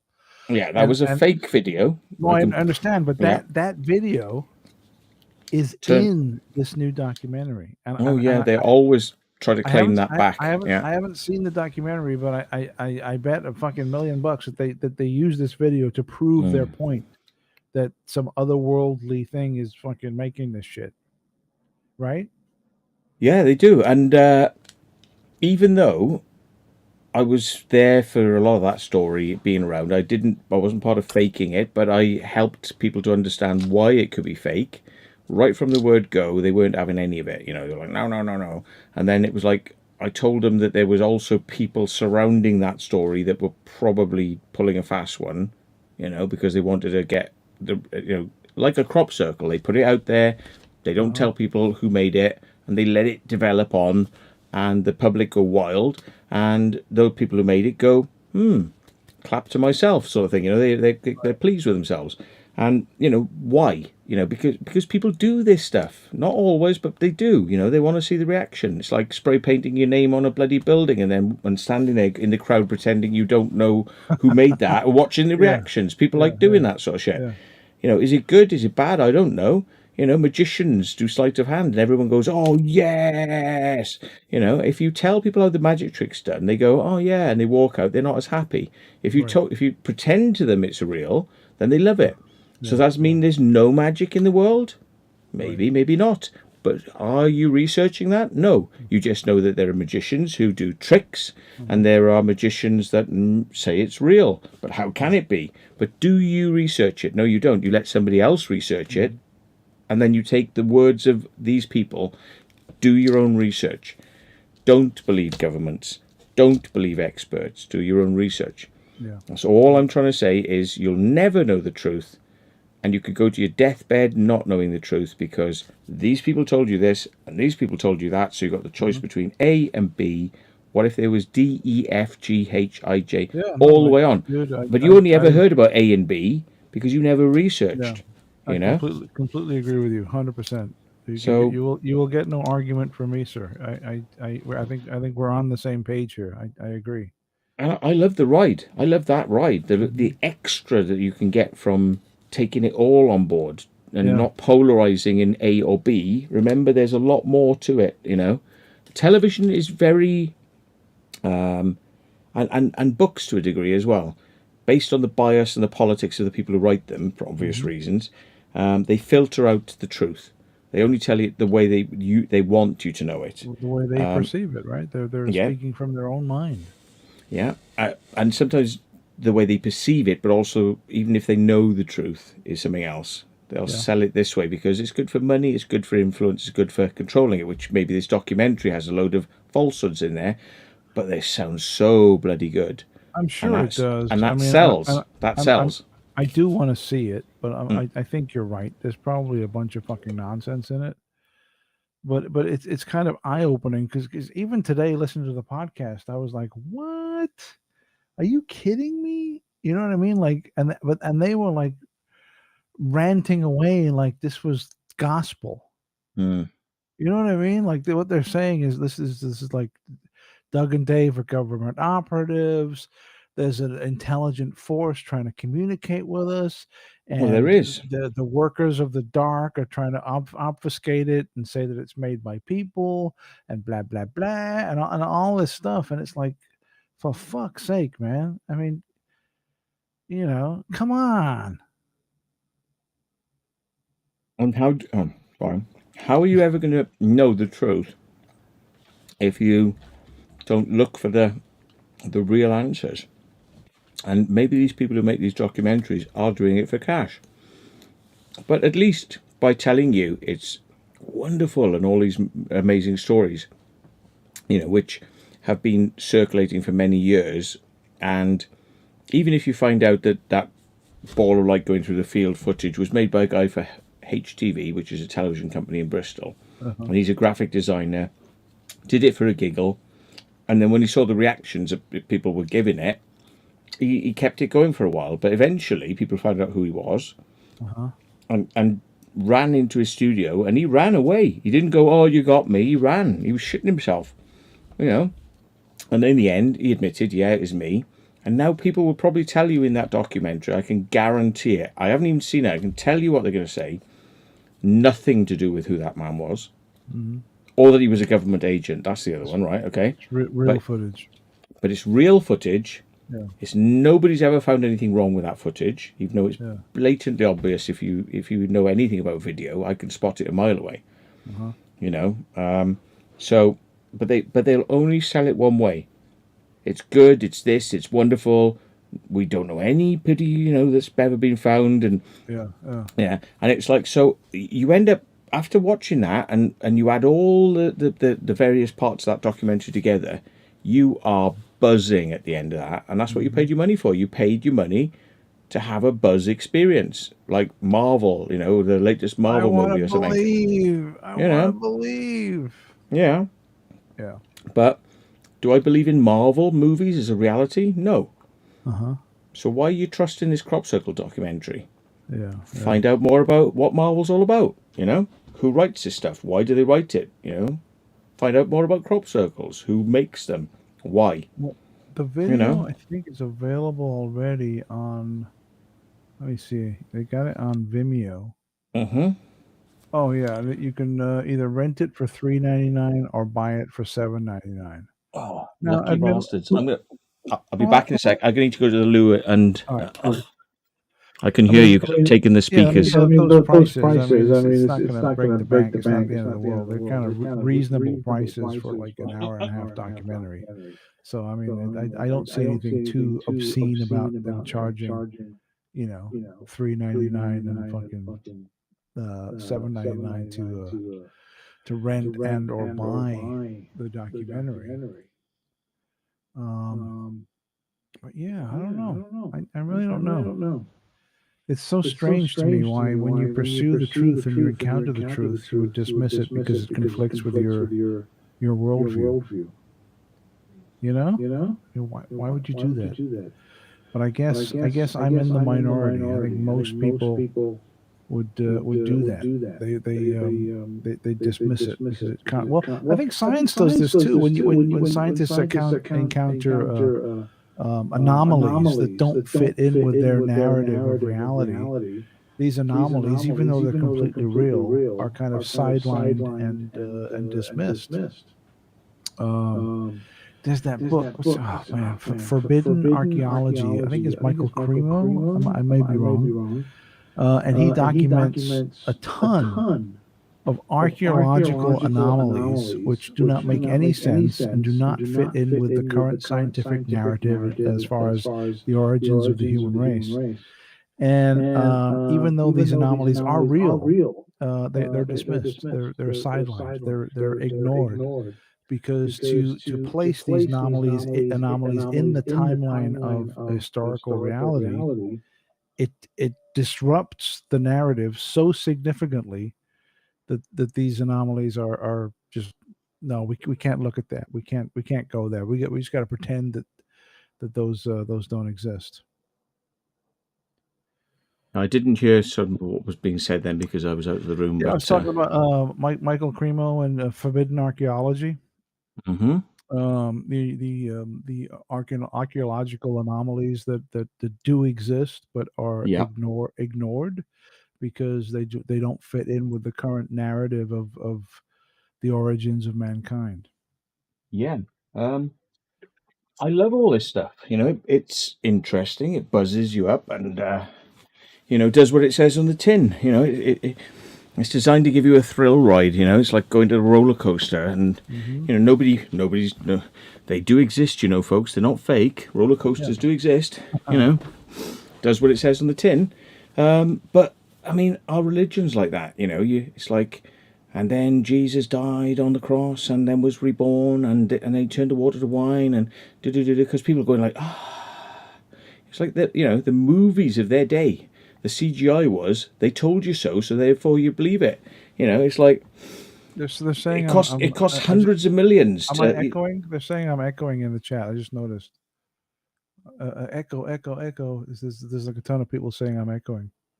I don't know. Maybe He not. was because he was on the speakers when I left. Okay. When you left. But now, Okay. now eventually, now I got the headphones back in, it So should I, be I okay. had all these fucking pearls of wisdom like oozing out of my fucking mouth, and it was gone because of No, a it's just fucking echoing. It was echoing. Yeah, it's still pearls hiccup. coming out of some Lady of the Night's backside. I say, So oh boy. I had to lower the tone then.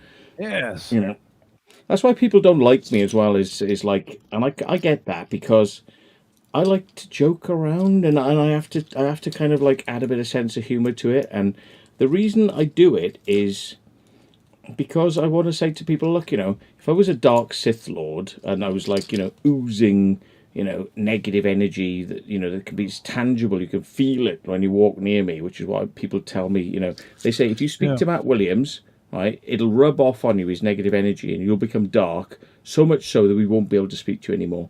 Mm-hmm. So you get Well, excommunicated, I'm guilty of that also to a certain extent. I know many people that have known me in real life that probably don't like me because I say things that are abrasive.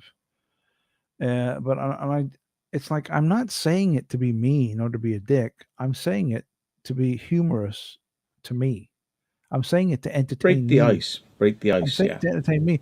But some people take it the wrong way. I mean, I know at work too. At work, I've upset many people with just fucking around, just saying things which I think are hilarious, but they're like shocked. Do you know what I mean? Up the bum, no babies. All right, but Yeah, they get all kind of fucking bent out of shape. But I think that as people get to know me and they know my sense of humor, then they're fine. Then they get it. And it's probably the same with you, man. As people get to know you as a person, it's not a big deal. It's like, oh, that's just the way he is. But when they first meet you and you say some shit, they're like, whoa, what's up? yeah, What's up with this guy? I mean, if it looks like it's your grandmother and it looks like you're prim and proper, I'm probably not going to give you the. All right, you fucking hey, how's your missus? Your missus got big tits, isn't she? And you go like, that's test. And I said, it's all right, I'm gay, so I'm not interested. I just thought I'd say because I can. It's like it's like being black and being able to use the Nigerian word. It's like and I like a laugh. I like a laugh. I like comedy. I'm not saying I'm not saying I'm a comedian or good at that. I can't remember jokes, but I like being silly. I like it because it makes me happy, and I want to make other people happy. And some people say, well, that makes you seem not serious. And it's like, if I wanted to be serious, I'd be wearing a shirt and a tie, Right. and I'd be presenting UFO programs on television, and I'd put my voice down low, and I would be very serious about the UFO. And it's like, but I'm not trying to sell. I'm not trying to sell me, and I'm not trying to sell a story. I'm just telling you, this is me, and here's what I found out. Right. Yeah. Right. And my documentary is free on YouTube and has always been free. We charge people for the value of the cassette, and I said you can copy this, but not for profit. Oh, so you were actually distributing this back in the day on videotape then? Oh no shit, that's awesome. And to be honest, because look, YouTube's free. You have to have adverts. You can remove those adverts if you pay YouTube for premium, but it's free. It's all this free content. People are like me and everyone are doing it for free. But you can get perks like getting some advertising money, and like I say, I mean, people think like it. It's a money making thing. Yeah, if I was PewDiePie or I had millions of subscribers, yes, but not at this level. And most of it goes, most if not all, goes back into paying petrol costs. I say, that's what you're paying for. You donate to me is petrol costs. That's the reality of it. And because I'm controversial and I like to have a giggle and swear, I'm ruining my own channel. I know this because I'm getting less and less money because I'm not quite so advertiser friendly. And this is why I'm going to change the channel into a live stream channel where I can just go back off and all this. But it might not. I'm not even going to put it on YouTube because they're going to be too close. YouTube will still penalize me. Are you going to go to another channel? Are you going to go to Twitch or something? Because Twitch is 100% geared for live streaming, and it's set up in such a way that you go live, and when the live stream is over, it's gone. unless you Mm. check a little checkbox, and then it retains it for 2 weeks, and after 2 Mhm. weeks, it's gone. Mm. I don't like Vimeo because they're too money orientated right from the Yeah. word go. Maybe Twitch, Um, maybe Twitch might be the way to go for Mm. just purely for live streaming, like all your real videos and stuff where you're actually out filming, YouTube, but Yeah. for live streams, I Twitch don't might like be the way. I don't like might be the way to Facebook go. because they are puritanical, and they listen and decide what you can and can't say. Twitter like Yeah. that as well. If they don't like you, off you go. Yeah. Um, Off with his head. I used to do the Circle Makers TV. I used to put it on a thing called Live Stream. That's what it was called, Live Stream. Uh-huh. A service called that. Now, they don't seem to care about what you say. I can always edit it and sanitize it and re-upload it to YouTube at some point, Yeah. But you get to say what you want to say, and it isn't going to damage your YouTube by doing it. It might turn a lot of people off to what I'm saying because I'll be more abrasive and more swearing and more me, But at the end Yeah. of the day, I mean, I can try and become like a BBC presenter and give you the world according to Matt, I know, or I but can be real, Well, you can be both, Mm. right? You can have one channel where you're the BBC presenter, Mm. and you can have another channel where you're Matt. Mm. You can do both. Yeah, I mean, I'm not You saying don't that have to it'll do ever. one. It might stay like that. It may not stay like that. I don't know. I'm still going to do videos, but they're going to be serious videos Yeah, where we don't yeah. swear, and it's interviews with It's like authors and legit. Yeah, for Yeah. sure. because that's what people want, and that Yeah. won't get me into trouble. So Right. we'll do that. I For the think rest it's of a it, solid plan. for the wacky and the live out in the out on in the field, and if you want to see my knob, I'll get it out. I'll show you how much I don't give a shit. The only reason I care, people who go to like Matt, that time you accidentally showed your privates, yeah. I've done more than that on YouTube by mistake.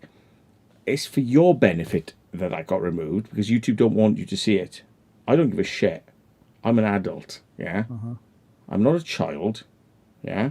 And I can go in the showers or on a nudist beach, and I can, and I don't care if women have a look and men, maybe not kids, because not interested in showing my bits to kids. But at the end of the day, we live in a society where people are so hung up on sex, clothing, what you're wearing is right or wrong. It's like you're not allowed to think, you're not allowed to dress. Sex is made to seem like a dirty bloody word and a dirty thing, and you're told how to work, how to enjoy yourself, what you can and can't do. Everything is about what other people tell you what you're meant to do. And I'm not saying I'm totally anarchist, right? I believe there has to be some decency, some rules. Sex is not for kids, on television, and swearing can kind of, give people the wrong idea. I believe in some things, but I like quite hardcore humor, and I'm quite like and I have to tone myself down all the time, and just so it's friendly for grandma and granddad and the older generation. We're in a new time, folks. This is not the BBC. It's not ITV. You can You do know. both, right? You don't have to restrict yourself to one or the other. Mm. You can do both, but I do think that what you're saying is a good idea to separate them. Yeah, because it'll damage my I think you original have channel. one channel that's serious and all legit.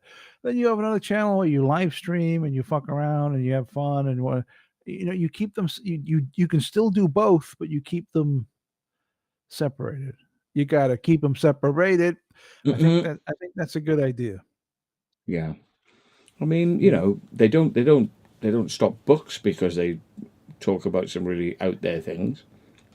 Art but is allowed to show some really weird stuff. Yeah, I know, but if you have an author who is a science fiction author and they've written 10 science fiction books and everyone loves them and respects them as a science fiction author, then suddenly they come out with a book about gardening or something. Everyone's going to be like, "What? What? what? What the fuck? Mhm. Do you know what I mean? Because they're on this path, and suddenly they're like, "Oh, I'm going to do this now," and I'm like, "Huh? Adi, I don't get it." So it's that kind of thing. So if you know, so but with what you're doing, you can do both. You can have the serious deal, you know, the interviews and all this stuff, legit research, blah blah blah, and then you can have the other channel where you're like drinking beers and fucking around and acting crazy and all that stuff. You can do Yeah. both. And I think because we live in this world now where, oh shit, knock some stuff over, it's okay. Because we live in this world where television isn't as controlled and censors, and we can decide what we want to show.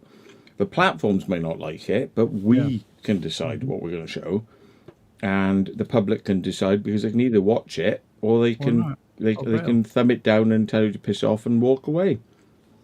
You know, it's up to the public. You know, it's But anyway, I just think that some of this like censorship and telling me what I can and can't say, and you know, that bores the shit out of me. You know, having to double think everything I do to make it fit, you know, somebody else's narrative and programming and brainwashing. Yeah, but you don't even have to. All you have to do is one channel are all your videos that you upload.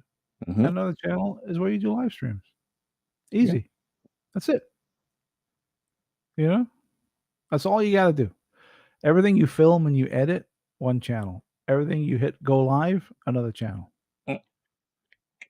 Dane Camozzi said this week he was watching a live stream on YouTube filmed in New York City where the guy filmed a pervert public masturbating, and another time was a guy in Times Square taking a shit.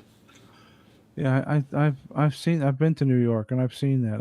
I've walking down the street, seeing a guy like just sitting on the sidewalk, just fucking jacking off. I saw that, and it is because you're in a fucking. There's people walking along, and there's a guy and it's just fucking you're like, what are you? It's mental. Well, I've seen that. Yeah, it's crazy. But you know, we are hung up on a lot of stuff that. Back in the past, people used to throw their shit into the street. Now we know that that's bad and causes diseases. Not a good idea. Yeah, that's not a good but idea. like people used to fuck in the streets. They used to fuck in the, and they used to. Not a good idea, dude. You know. I don't want to see that. I mean, times change, but then times are changing now. Television's changing. Ideas about what's right and wrong are changing now. Obviously, I think we have a good enough moral compass in society to know when things are right and wrong. And if you don't like it, walk away. Look away. Don't be telling other people they can't do it because you don't like it. I agree. Just look away and walk away. Yeah. That always used to blow my mind with like movies and TV shows where they were like, this should be banned. It's if you don't like it, just fucking turn it off. Don't watch it, dude. It's that simple. If you don't agree with a movie or a TV show and you think it's wrong, then easy solution. Don't watch it. Done. Easy. Solved.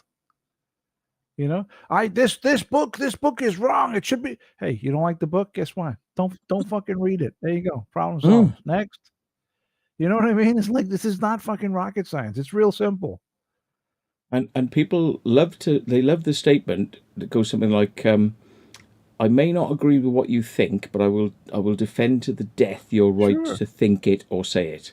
Exactly. Yeah. They like that statement, don't they? But when it comes down to then, oh well, the guy's jacking off in the street. It's like, oh no, that's disgusting. It's like it is disgusting. Yeah. So who's setting what's right and what's wrong? You see, somebody else is. So everything about society is about. That's not really, because that's something that I feel that the vast majority of people would be repulsed by. We've all been brainwashed, so therefore. Well, no, I mean, if you're walking down the street, maybe with your family or whatever, and there's some fucking homeless dude with his dick out, fucking jacking off, that's not something I want to see in the street. And I would say that the vast majority of people would agree with me. Maybe not everyone, but you could most people break it down to the reason you are offended by that is because you were told it was wrong. No, I'm when not, you were I'm a not kid. offended by it. No. You're making a mistake. I'm not offended by it. I just don't want to see it. I mean, if he wants to, I don't give a fuck if he's jacking. I don't give a rat's ass. Jack off all you want. I don't care. Just don't do it in front of me. Mm. But maybe if we lived in a slightly different world where, people had different opinions. I mean, look at the Muslim culture where they think it's okay to marry a baby and they mean marry it, marry it, shag it, have kids with them, have kids with a 7-year-old kid, or younger, whatever, In their culture, that's so okay Uh-huh. that we're the weirdos for not thinking that's wrong. Yeah. See, now Gareth would apply his logic maybe and say, well, I went to Iran, and Uh-huh. this guy was walking along with his daughter, and I said, oh, that's a nice daughter. And he went, no, that's my wife. And he went, Uh-huh. whoa, that's your wife? And he was like, yeah, and she's had kids, and you're like, what? And she's like, yeah, and I got like 3 big wives, they're older, and I got 2 young wives, and it's like, and you're going, I can't believe this, and you're horrified. You don't want to see that. No, I don't. Because, you've been brought up to believe I that's don't want wrong. It is wrong. But in It is their wrong. world, it's so right. It's No, right. no, it's wrong. Yeah. So I- we're putting no, our no, I- opinions onto them. I know that they think it's right, Mm. but it's wrong. I think it's wrong too, to be honest. But again, I've been Because brainwashed. they We've all are been fucking- brainwashed. This is not brainwashing. This is fucking retard, stupid mental case belief systems. Okay, Ah, it's not. Dude, that's racism. I don't give a fuck what it is. It is what it is. I mean, it's ridiculous when you think that's child abuse, dude. You're doing that to someone who some kid who has no clue about reality. That's horrific. That's fucking horrific. I don't think I'm comfortable with any of that. Oh my! Can you imagine? Because we've been taught to fucking believe that perverted piece of that's all garbage wrong, fucking and imbecile. Can you kids imagine don't that, dude? understand what A sex is about at 7-year-old that kid, age. some Yeah. piece of shit. I will marry my 7-year-old. What a fucking piece of human garbage. Yeah, and it seems unfair. They've not even reached puberty, and people are like forcing things onto them. They don't even know what it is. The way I've always looked at it, dude. I mean, I'm very, very liberal when it comes to censorship and all that stuff, but that's only when it concerns adults, right? Censorship should only exist for children. If you're a child, you should be censored from reality. When you become an adult, game on, baby. It's everything is available to you. But as a child, children should be protected and censored from the horrors of life. Once they get old enough, once they become an adult, so be it. Well, my mum told me I came out of somewhere that wasn't like a vagina, and kind of told me all sorts of things that weren't right. Right. But they, to prevent me from understanding the truth because I was too young or whatever. Right. But then they tell you all sorts of other things as well, which ain't right. And then the kids get upset when they find out the truth about Santa Claus and this Right. and that and the other. And it's like, But what you're describing, from my perspective, is a good thing. Because if you're hiding these things from children, and these children are smart, when these revelations are shown to be false, this is the key to critical thinking and opening your mind to question reality more. Because if you were raised as a child that Santa Claus is real, right? And you believe, oh, what will Father Christmas bring me this year? You're all right. And you're all excited, and Santa comes and leaves you all these fucking presents, and everything's great. And and then when you get to a certain age and you realize, wait a second, this is all fucking bullshit. It was my mother and father doing it the whole time, right? That's a major fucking dent in your worldview. It changes your thought process, and it makes you think like, well, what else is going on that's a bunch of bullshit? And you go down that path, and the next thing you know, you're like you and me, questioning all kinds of bullshit. But that's only for some people. Most people like, oh, that was false. That was terrible. Okay, and then they're off to it doesn't even fucking scratch the paintwork. They're on to the next. But for some people, those levels in your upbringing, they are pivotal moments in making you a free thinker. You know what I mean? yeah, I mean, obviously different cultures do different things in different ways, and their tales and myths and things, are all geared to kind of, there's a reason why people do things in a certain way. Who's to say what's right and what's wrong? But then, so you could be killed for like challenging a religious belief in a certain Sure. country. Yeah. And sexual beliefs, like just try being gay in some of these Middle Eastern yeah. countries, I'll stone you to death. It's horrific. Yeah. Yeah, it's horrible. Or being an adulteress, even Yeah. you didn't, but you were just accused But of it because your here's- husband had a here's tiff the with you, thing, so he though. accuses you of being an adulteress, Yeah. and then he can stone you Here's the just thing, with though, man. with the And words. You're an adulteress. you're absolutely right in everything you just said, but there are so many levels of hypocrisy in those cultures, right? They're all like, we Male. must stone the gay people. They are evil, and they're like, yes, yes, yes. And then 3 seconds later, he's fucking banging some 17-year-old boy, Mm. right?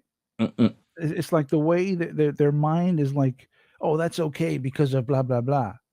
Yeah. It's insane. It's fucking this levels of hypocrisy is off the fucking charts in those places.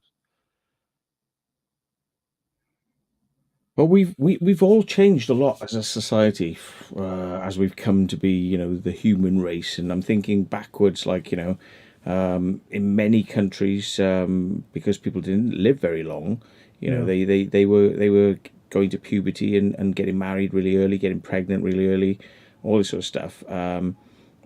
It's still legal, I believe, in Vatican City. Sex, For what? is it like 12 years of age?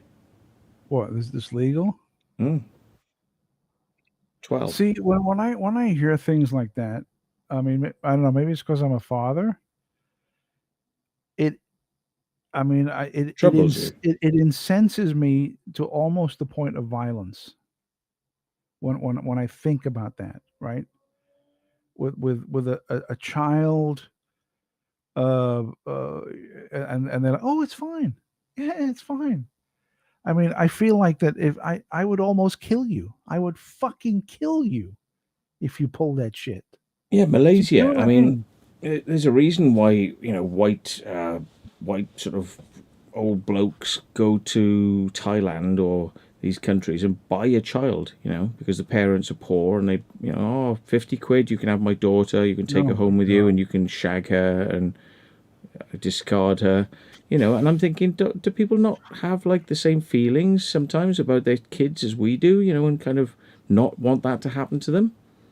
Maybe they don't care. Yeah, it's Maybe it's fucking sickening, dude. When you hear these stories about like the child molester in the street and the people in the street found out and beat him to death, Mm, and you think, well, that's fucked up. He was beaten to death. But then I'm like, you know what? I get it. mm. I get it. I totally get it. Because just I mean, just the thought of those things is so abhorrent to me, so disgusting and vile and horrific. It just makes me angry. But I think, laws change for reasons either political or religious, and we're not the same people that we were a long time ago. I mean, things you could get away with then, killing people, doing all sorts of bad things, and I can't do them now, or wouldn't want to do them now because we're more educated, and but you have to kind of say, well, just because we're educated, do we have the right to look down on a culture that isn't as educated and go, no, no, no? Absolutely. I think we do. And then it's a touchy subject, all this stuff, because you go back to kind of like, well, we haven't come out of the trees for very long, and you look at some of the things that monkeys do, and some of them are very peaceful and vegetarian, some of them like to kill the shit out of each other, and some of them are just shagging each other all day long, in ways that make us go, what? And like, we've come from this. We've come. That's where we've come from. So we've come with the killing, the sexual weirdness, and all sorts of things, and it's kind of there. And I think some kind of Yeah, but dude, I mean, sexual. cultures. I have no issue with sexual weirdness if you're an adult and you're with other adults. I got zero fucking problem with that. Mm. If you're an adult man or a woman and you want to get up to some crazy shit, go for it. I don't give Mhm. two fucks. I I care agree less. with you. I'm not saying you're wrong. I do agree with you. But what I'm Yeah. saying is, some people don't, and Yeah, it's but you they're wrong. versus them. It's They're you wrong. versus them in terms of the truth and what's right and what's wrong. I always think it's really weird. Whenever I go to a different country, I'm like asking them, so what? Well, you know, what's the age of your sex like in this country then? And like, you know, what can you drink? Beer? You know, what's the age? What are you? You know, what crimes can you get away with? What, you know, can you take drugs? So, what crimes can you get away with over here? Yeah, by definition, they're crimes, so you can't get away with them. Right. But you know, but like, what are the differences in beliefs? You know, just so I don't trip up for a start. You know, I don't want to, like, you know, do something I'm going to get into trouble for. Yeah. But you know, some places have some, like, I'll probably think of some now, but they have a very different idea. And you think, like, why would they be like that? You know, Germany thinks like it's okay to be with younger girls, but Yeah, but hate when the you- idea of younger boys. Yeah, Well, that's when you say- dirty. Yeah. When you say younger, what do you mean? 14, 15 could be Yeah, prostitutes in Germany, and it's okay. No, that's not cool. It's fucked not up. it's not legal, but it's overlooked. That's not cool. Yeah, but if you had I a would boy at not that be age, cool you'd be like, oh no. Well, Yeah, and I was shocked at that. I would not. I Be was cool like- with a boy or a girl, or a boy Mhm. or a girl at that age. I would not be cool with it. That's not cool from I my mean, perspective. I love Italy. Ever been there? Oh, me? Ever seen Italy? Yeah, ever been to Yeah, Italy? I've been to Italy. Yeah. Seen all the prostitutes who like to hang around in the middle of the roads, and I mean, you know, between two dual carriageways, like, you know, meow meow, and that meow meow down the middle of the road where the lights are. But Women these- with these- umbrella but- stands who But sit these there are and these are sell adult flowers. These are adult women, right? Mm. I got no issue with it. No, I don't. I mean, but it's just weird. It's weird how different cultures work. Totally different ideas, you know, to other places. They're whores. They're prostitutes. Yeah, I got no problem Ladies with of the night, but you know, it. As long and as, there long they as, are. they're, as long as they're adults, I got zero issues. No issues at all.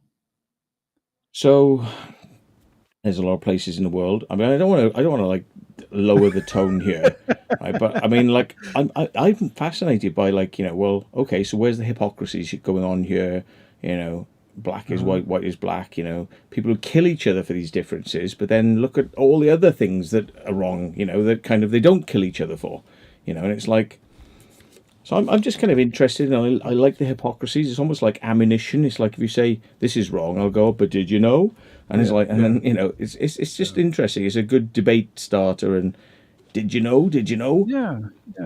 But it can spiral into all aspects of life, though, not just you know, sex and sexuality. You can go into politics and fucking all you name it. Into every fucking aspect of life has hypocrisy and fucking different levels of shit. Do you know about Japanese Masturbation Day? No, I don't. No. Hmm. But They, I have, you a, know, I have like a feeling you're going to tell me. Well, it's like a kind of holiday day that's kind of crept along where people will go to mass places and just masturbate in, like, the parks and sports centers. Just like hundreds of people, you can stand or sit or, you know, just masturbate in front of each other. Like thousands of people just like looking at each other. They have TV cameras in there, and it's broadcast on TV. And Well, see, Jacking off. I do think that's a bit weird and a bit Mhm. strange. But as long as everyone in that room is an adult, I got no problem with it. yeah, where did that come from? Who No invented idea. that then? Yeah. You know, was it a Coca-Cola promotion one year? It's like, we'll do this at Christmas. Holidays are coming. Holidays No. are coming. You know, I don't know. I'm joking. Of course, it wasn't Coca-Cola. It was Pepsi. But yeah, but like, where does all this shit come from, and why is it considered okay? You know? Yeah, I mean, it is weird. It is strange, but it's like, well, that's whatever. It's not to me. Shit like that, while weird and strange, it's not that big of a deal. You know, as Well, long as they're all adults, then so be it. What the fuck do I care? would you buy, if you went to Japan, just for a laugh, a young 12-year-old girl's knickers which have been peed in from a vending machine on the street, No, just I to would say, not, I would I not. really bought one? But would you dare open it and sniff it? Which is what you know. Oh, that's a young No, girl's knickers there. But I would not. I would that's not. for blokes. That is. That's for blokes. Yeah, yeah. It's allowed to be sold on the street because they don't have any problem with it. That's weird. Well, I mean, who is the victim here? In that scenario, Girls are getting paid. It so gets them through so college. who is the victim? Who is getting physically or psychologically harmed by this? Westerners. Yeah, but Yeah, not Japanese, because they obviously think it's okay. So in Japan, nobody is getting physically or mentally harmed by this act. Apparently, yeah. So there's no victim. And if there's no victim, what's the problem?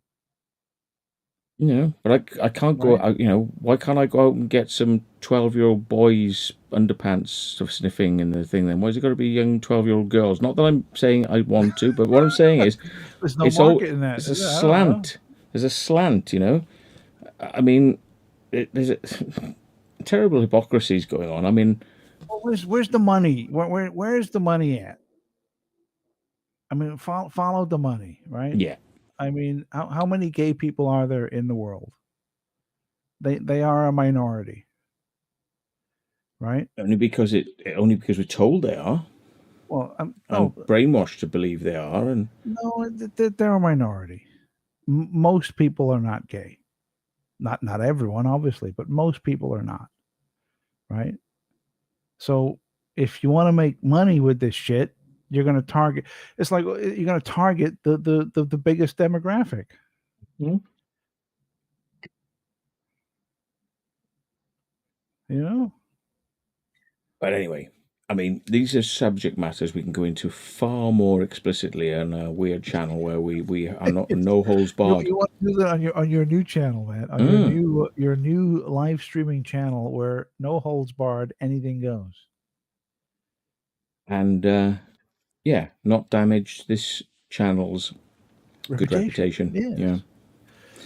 I'm getting really tired because I'm starting to nod a little bit. I haven't had my tea yet, so I'm gonna have to go and just grab something real quick, and then I might watch a movie. Hey, everyone's recommending me to watch Train to Busan. I haven't seen it yet, but everyone says it's really good. Have you seen it? No, I haven't heard about that. It's the I think it's a Korean movie with zombies on a train.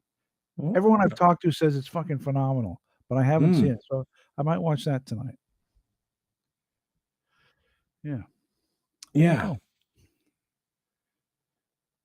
I will probably try to look at that crop circle documentary, but I know I get frustrated watching these things. Going, oh, here we go again.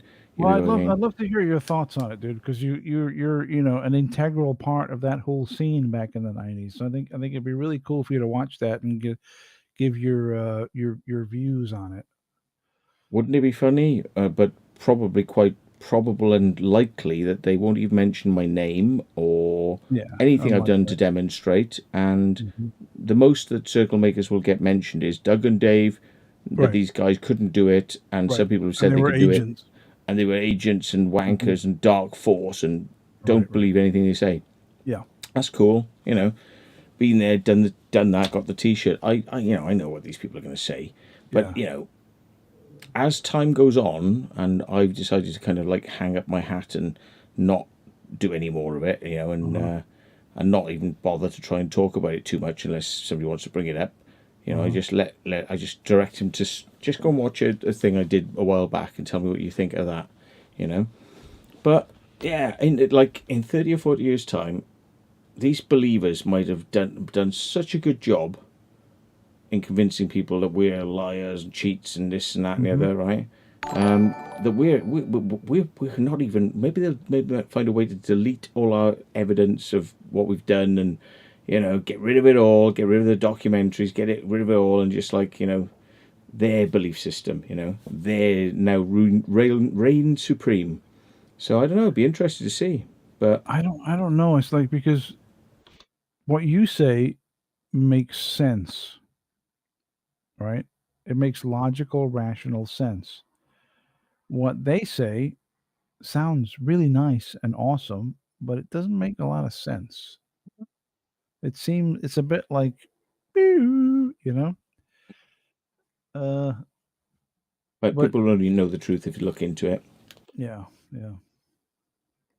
There's loads of stuff about the church that priests know and bishops know and popes know, but they don't tell the public about it because it's just the dark little secrets of It's fucked up, how it all shady. really works, and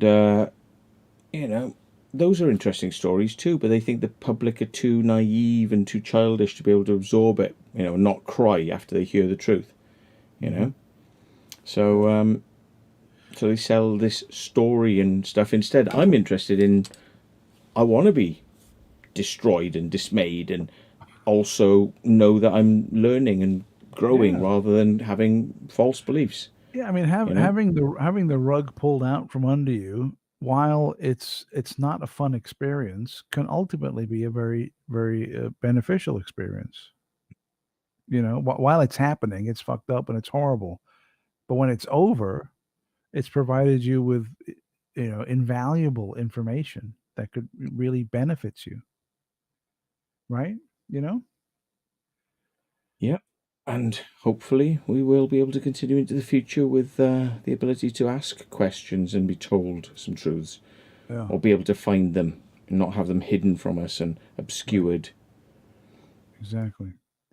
All right, then, man. I'm gonna bail, and great talking to you as always. Thank you so All much the for best. letting me on, and we'll do this again. No, Hopefully, thanks for coming on. when you've watched the video, I'd love to talk to you about it and see what you think. Yeah, I think I'm not going to last long. I mean, once I've cleaned all this shit off the bed, which is going to take 5 minutes to offload it onto my chair, Then you're so in the gonna knock morning I out. can offload it back onto the bed. Rinse and repeat. But There you yeah, go. All right, man. Have a good night's sleep, and I'll talk to you soon. catch you soon, man. All the best, Later. and thanks for Bye. everybody in the chat as well. And No worries. yeah, we'll see See you you all guys. soon. All the Bye. best, guys. Cheers, bye.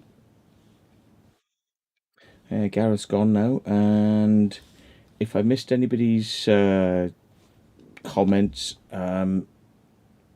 because I need people to read it to me. I'm not very good. Skydog says Obama, the Pope, carrot seeds. Yeah, and well, folks, it's been good. Hope you managed to get something through to me. Otherwise, you can always email me if there's I miss a question, which is highly likely because I can't read these things all the time and chat.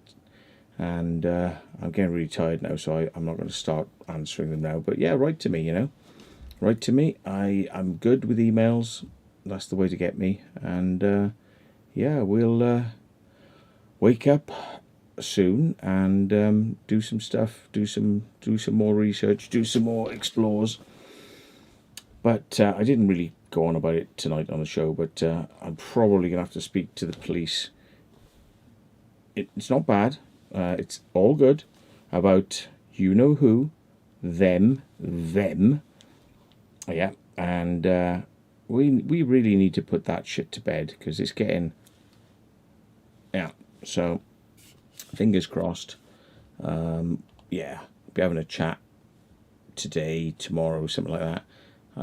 When I've made contact with them later on today, we'll do something. So yeah, we'll speak to you soon, and yeah, we're gonna. I think we're gonna continue on doing this stuff for a while, but yeah, I need to diversify this into a like a slightly more 18 orientated live streams, so I can't be pulled up and slapped across the face so much for being a bit wild with the conversation matters, because a lot of it, come on folks, it's jokes, yeah, but like people don't interpret them as jokes. You have to literally go, and that was a joke.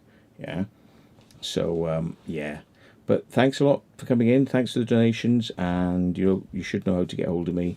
Me at thematthewwilliams.com. Like and subscribe to everybody else who was here tonight on the stream if you can. They got some good content, and yeah, what else we got coming up? There's some events. Remind me and about the live event. There's the Bases at the Barge, it's called. I can't remember what it is, but they're going to do it. Somebody I know is going to do a live event, and I will be hanging around there if you want to come and watch the event, or just hang around and have a beer and camp for the weekend at this pub called the Barge Inn. Ask me about it again though, and I'll tell you when it's on. I can't remember. I think it's going to be 3 days of speakers. It's a small place, so you can't cram too many people in. It's going to be filmed, so you'll be able to watch it at some point. It may be live streamed or whatever, but it's all the kind of wackiest stuff in ufology, and I mean well out there, wacky stuff. Yeah.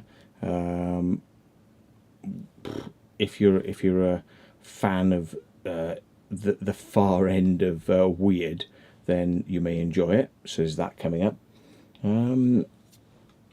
What else is coming up? I've got some ideas for some giggly things we can do for the exploring, which would be different. I'll tell you about those under the stream. So yeah, for now I'm going to get to bed because it's been a long day, and yeah, need to get up in the morning and try and do some productive stuff. Clean the bedroom a bit more, clean the house up, get rid of these cobwebs that are starting to become a bit prolific, and yeah, because I need to be able to move around my house. I'm starting to like clamber over boxes and shit, so it's getting boring. So I need to sort of file it all away and tidy it up, and maybe I'll do some more of these live streams where I clean and do things, you know, to kind of have you there as motivation to do it, because I'm a bastard for just wanting to put these things off and watch a movie or something, you know.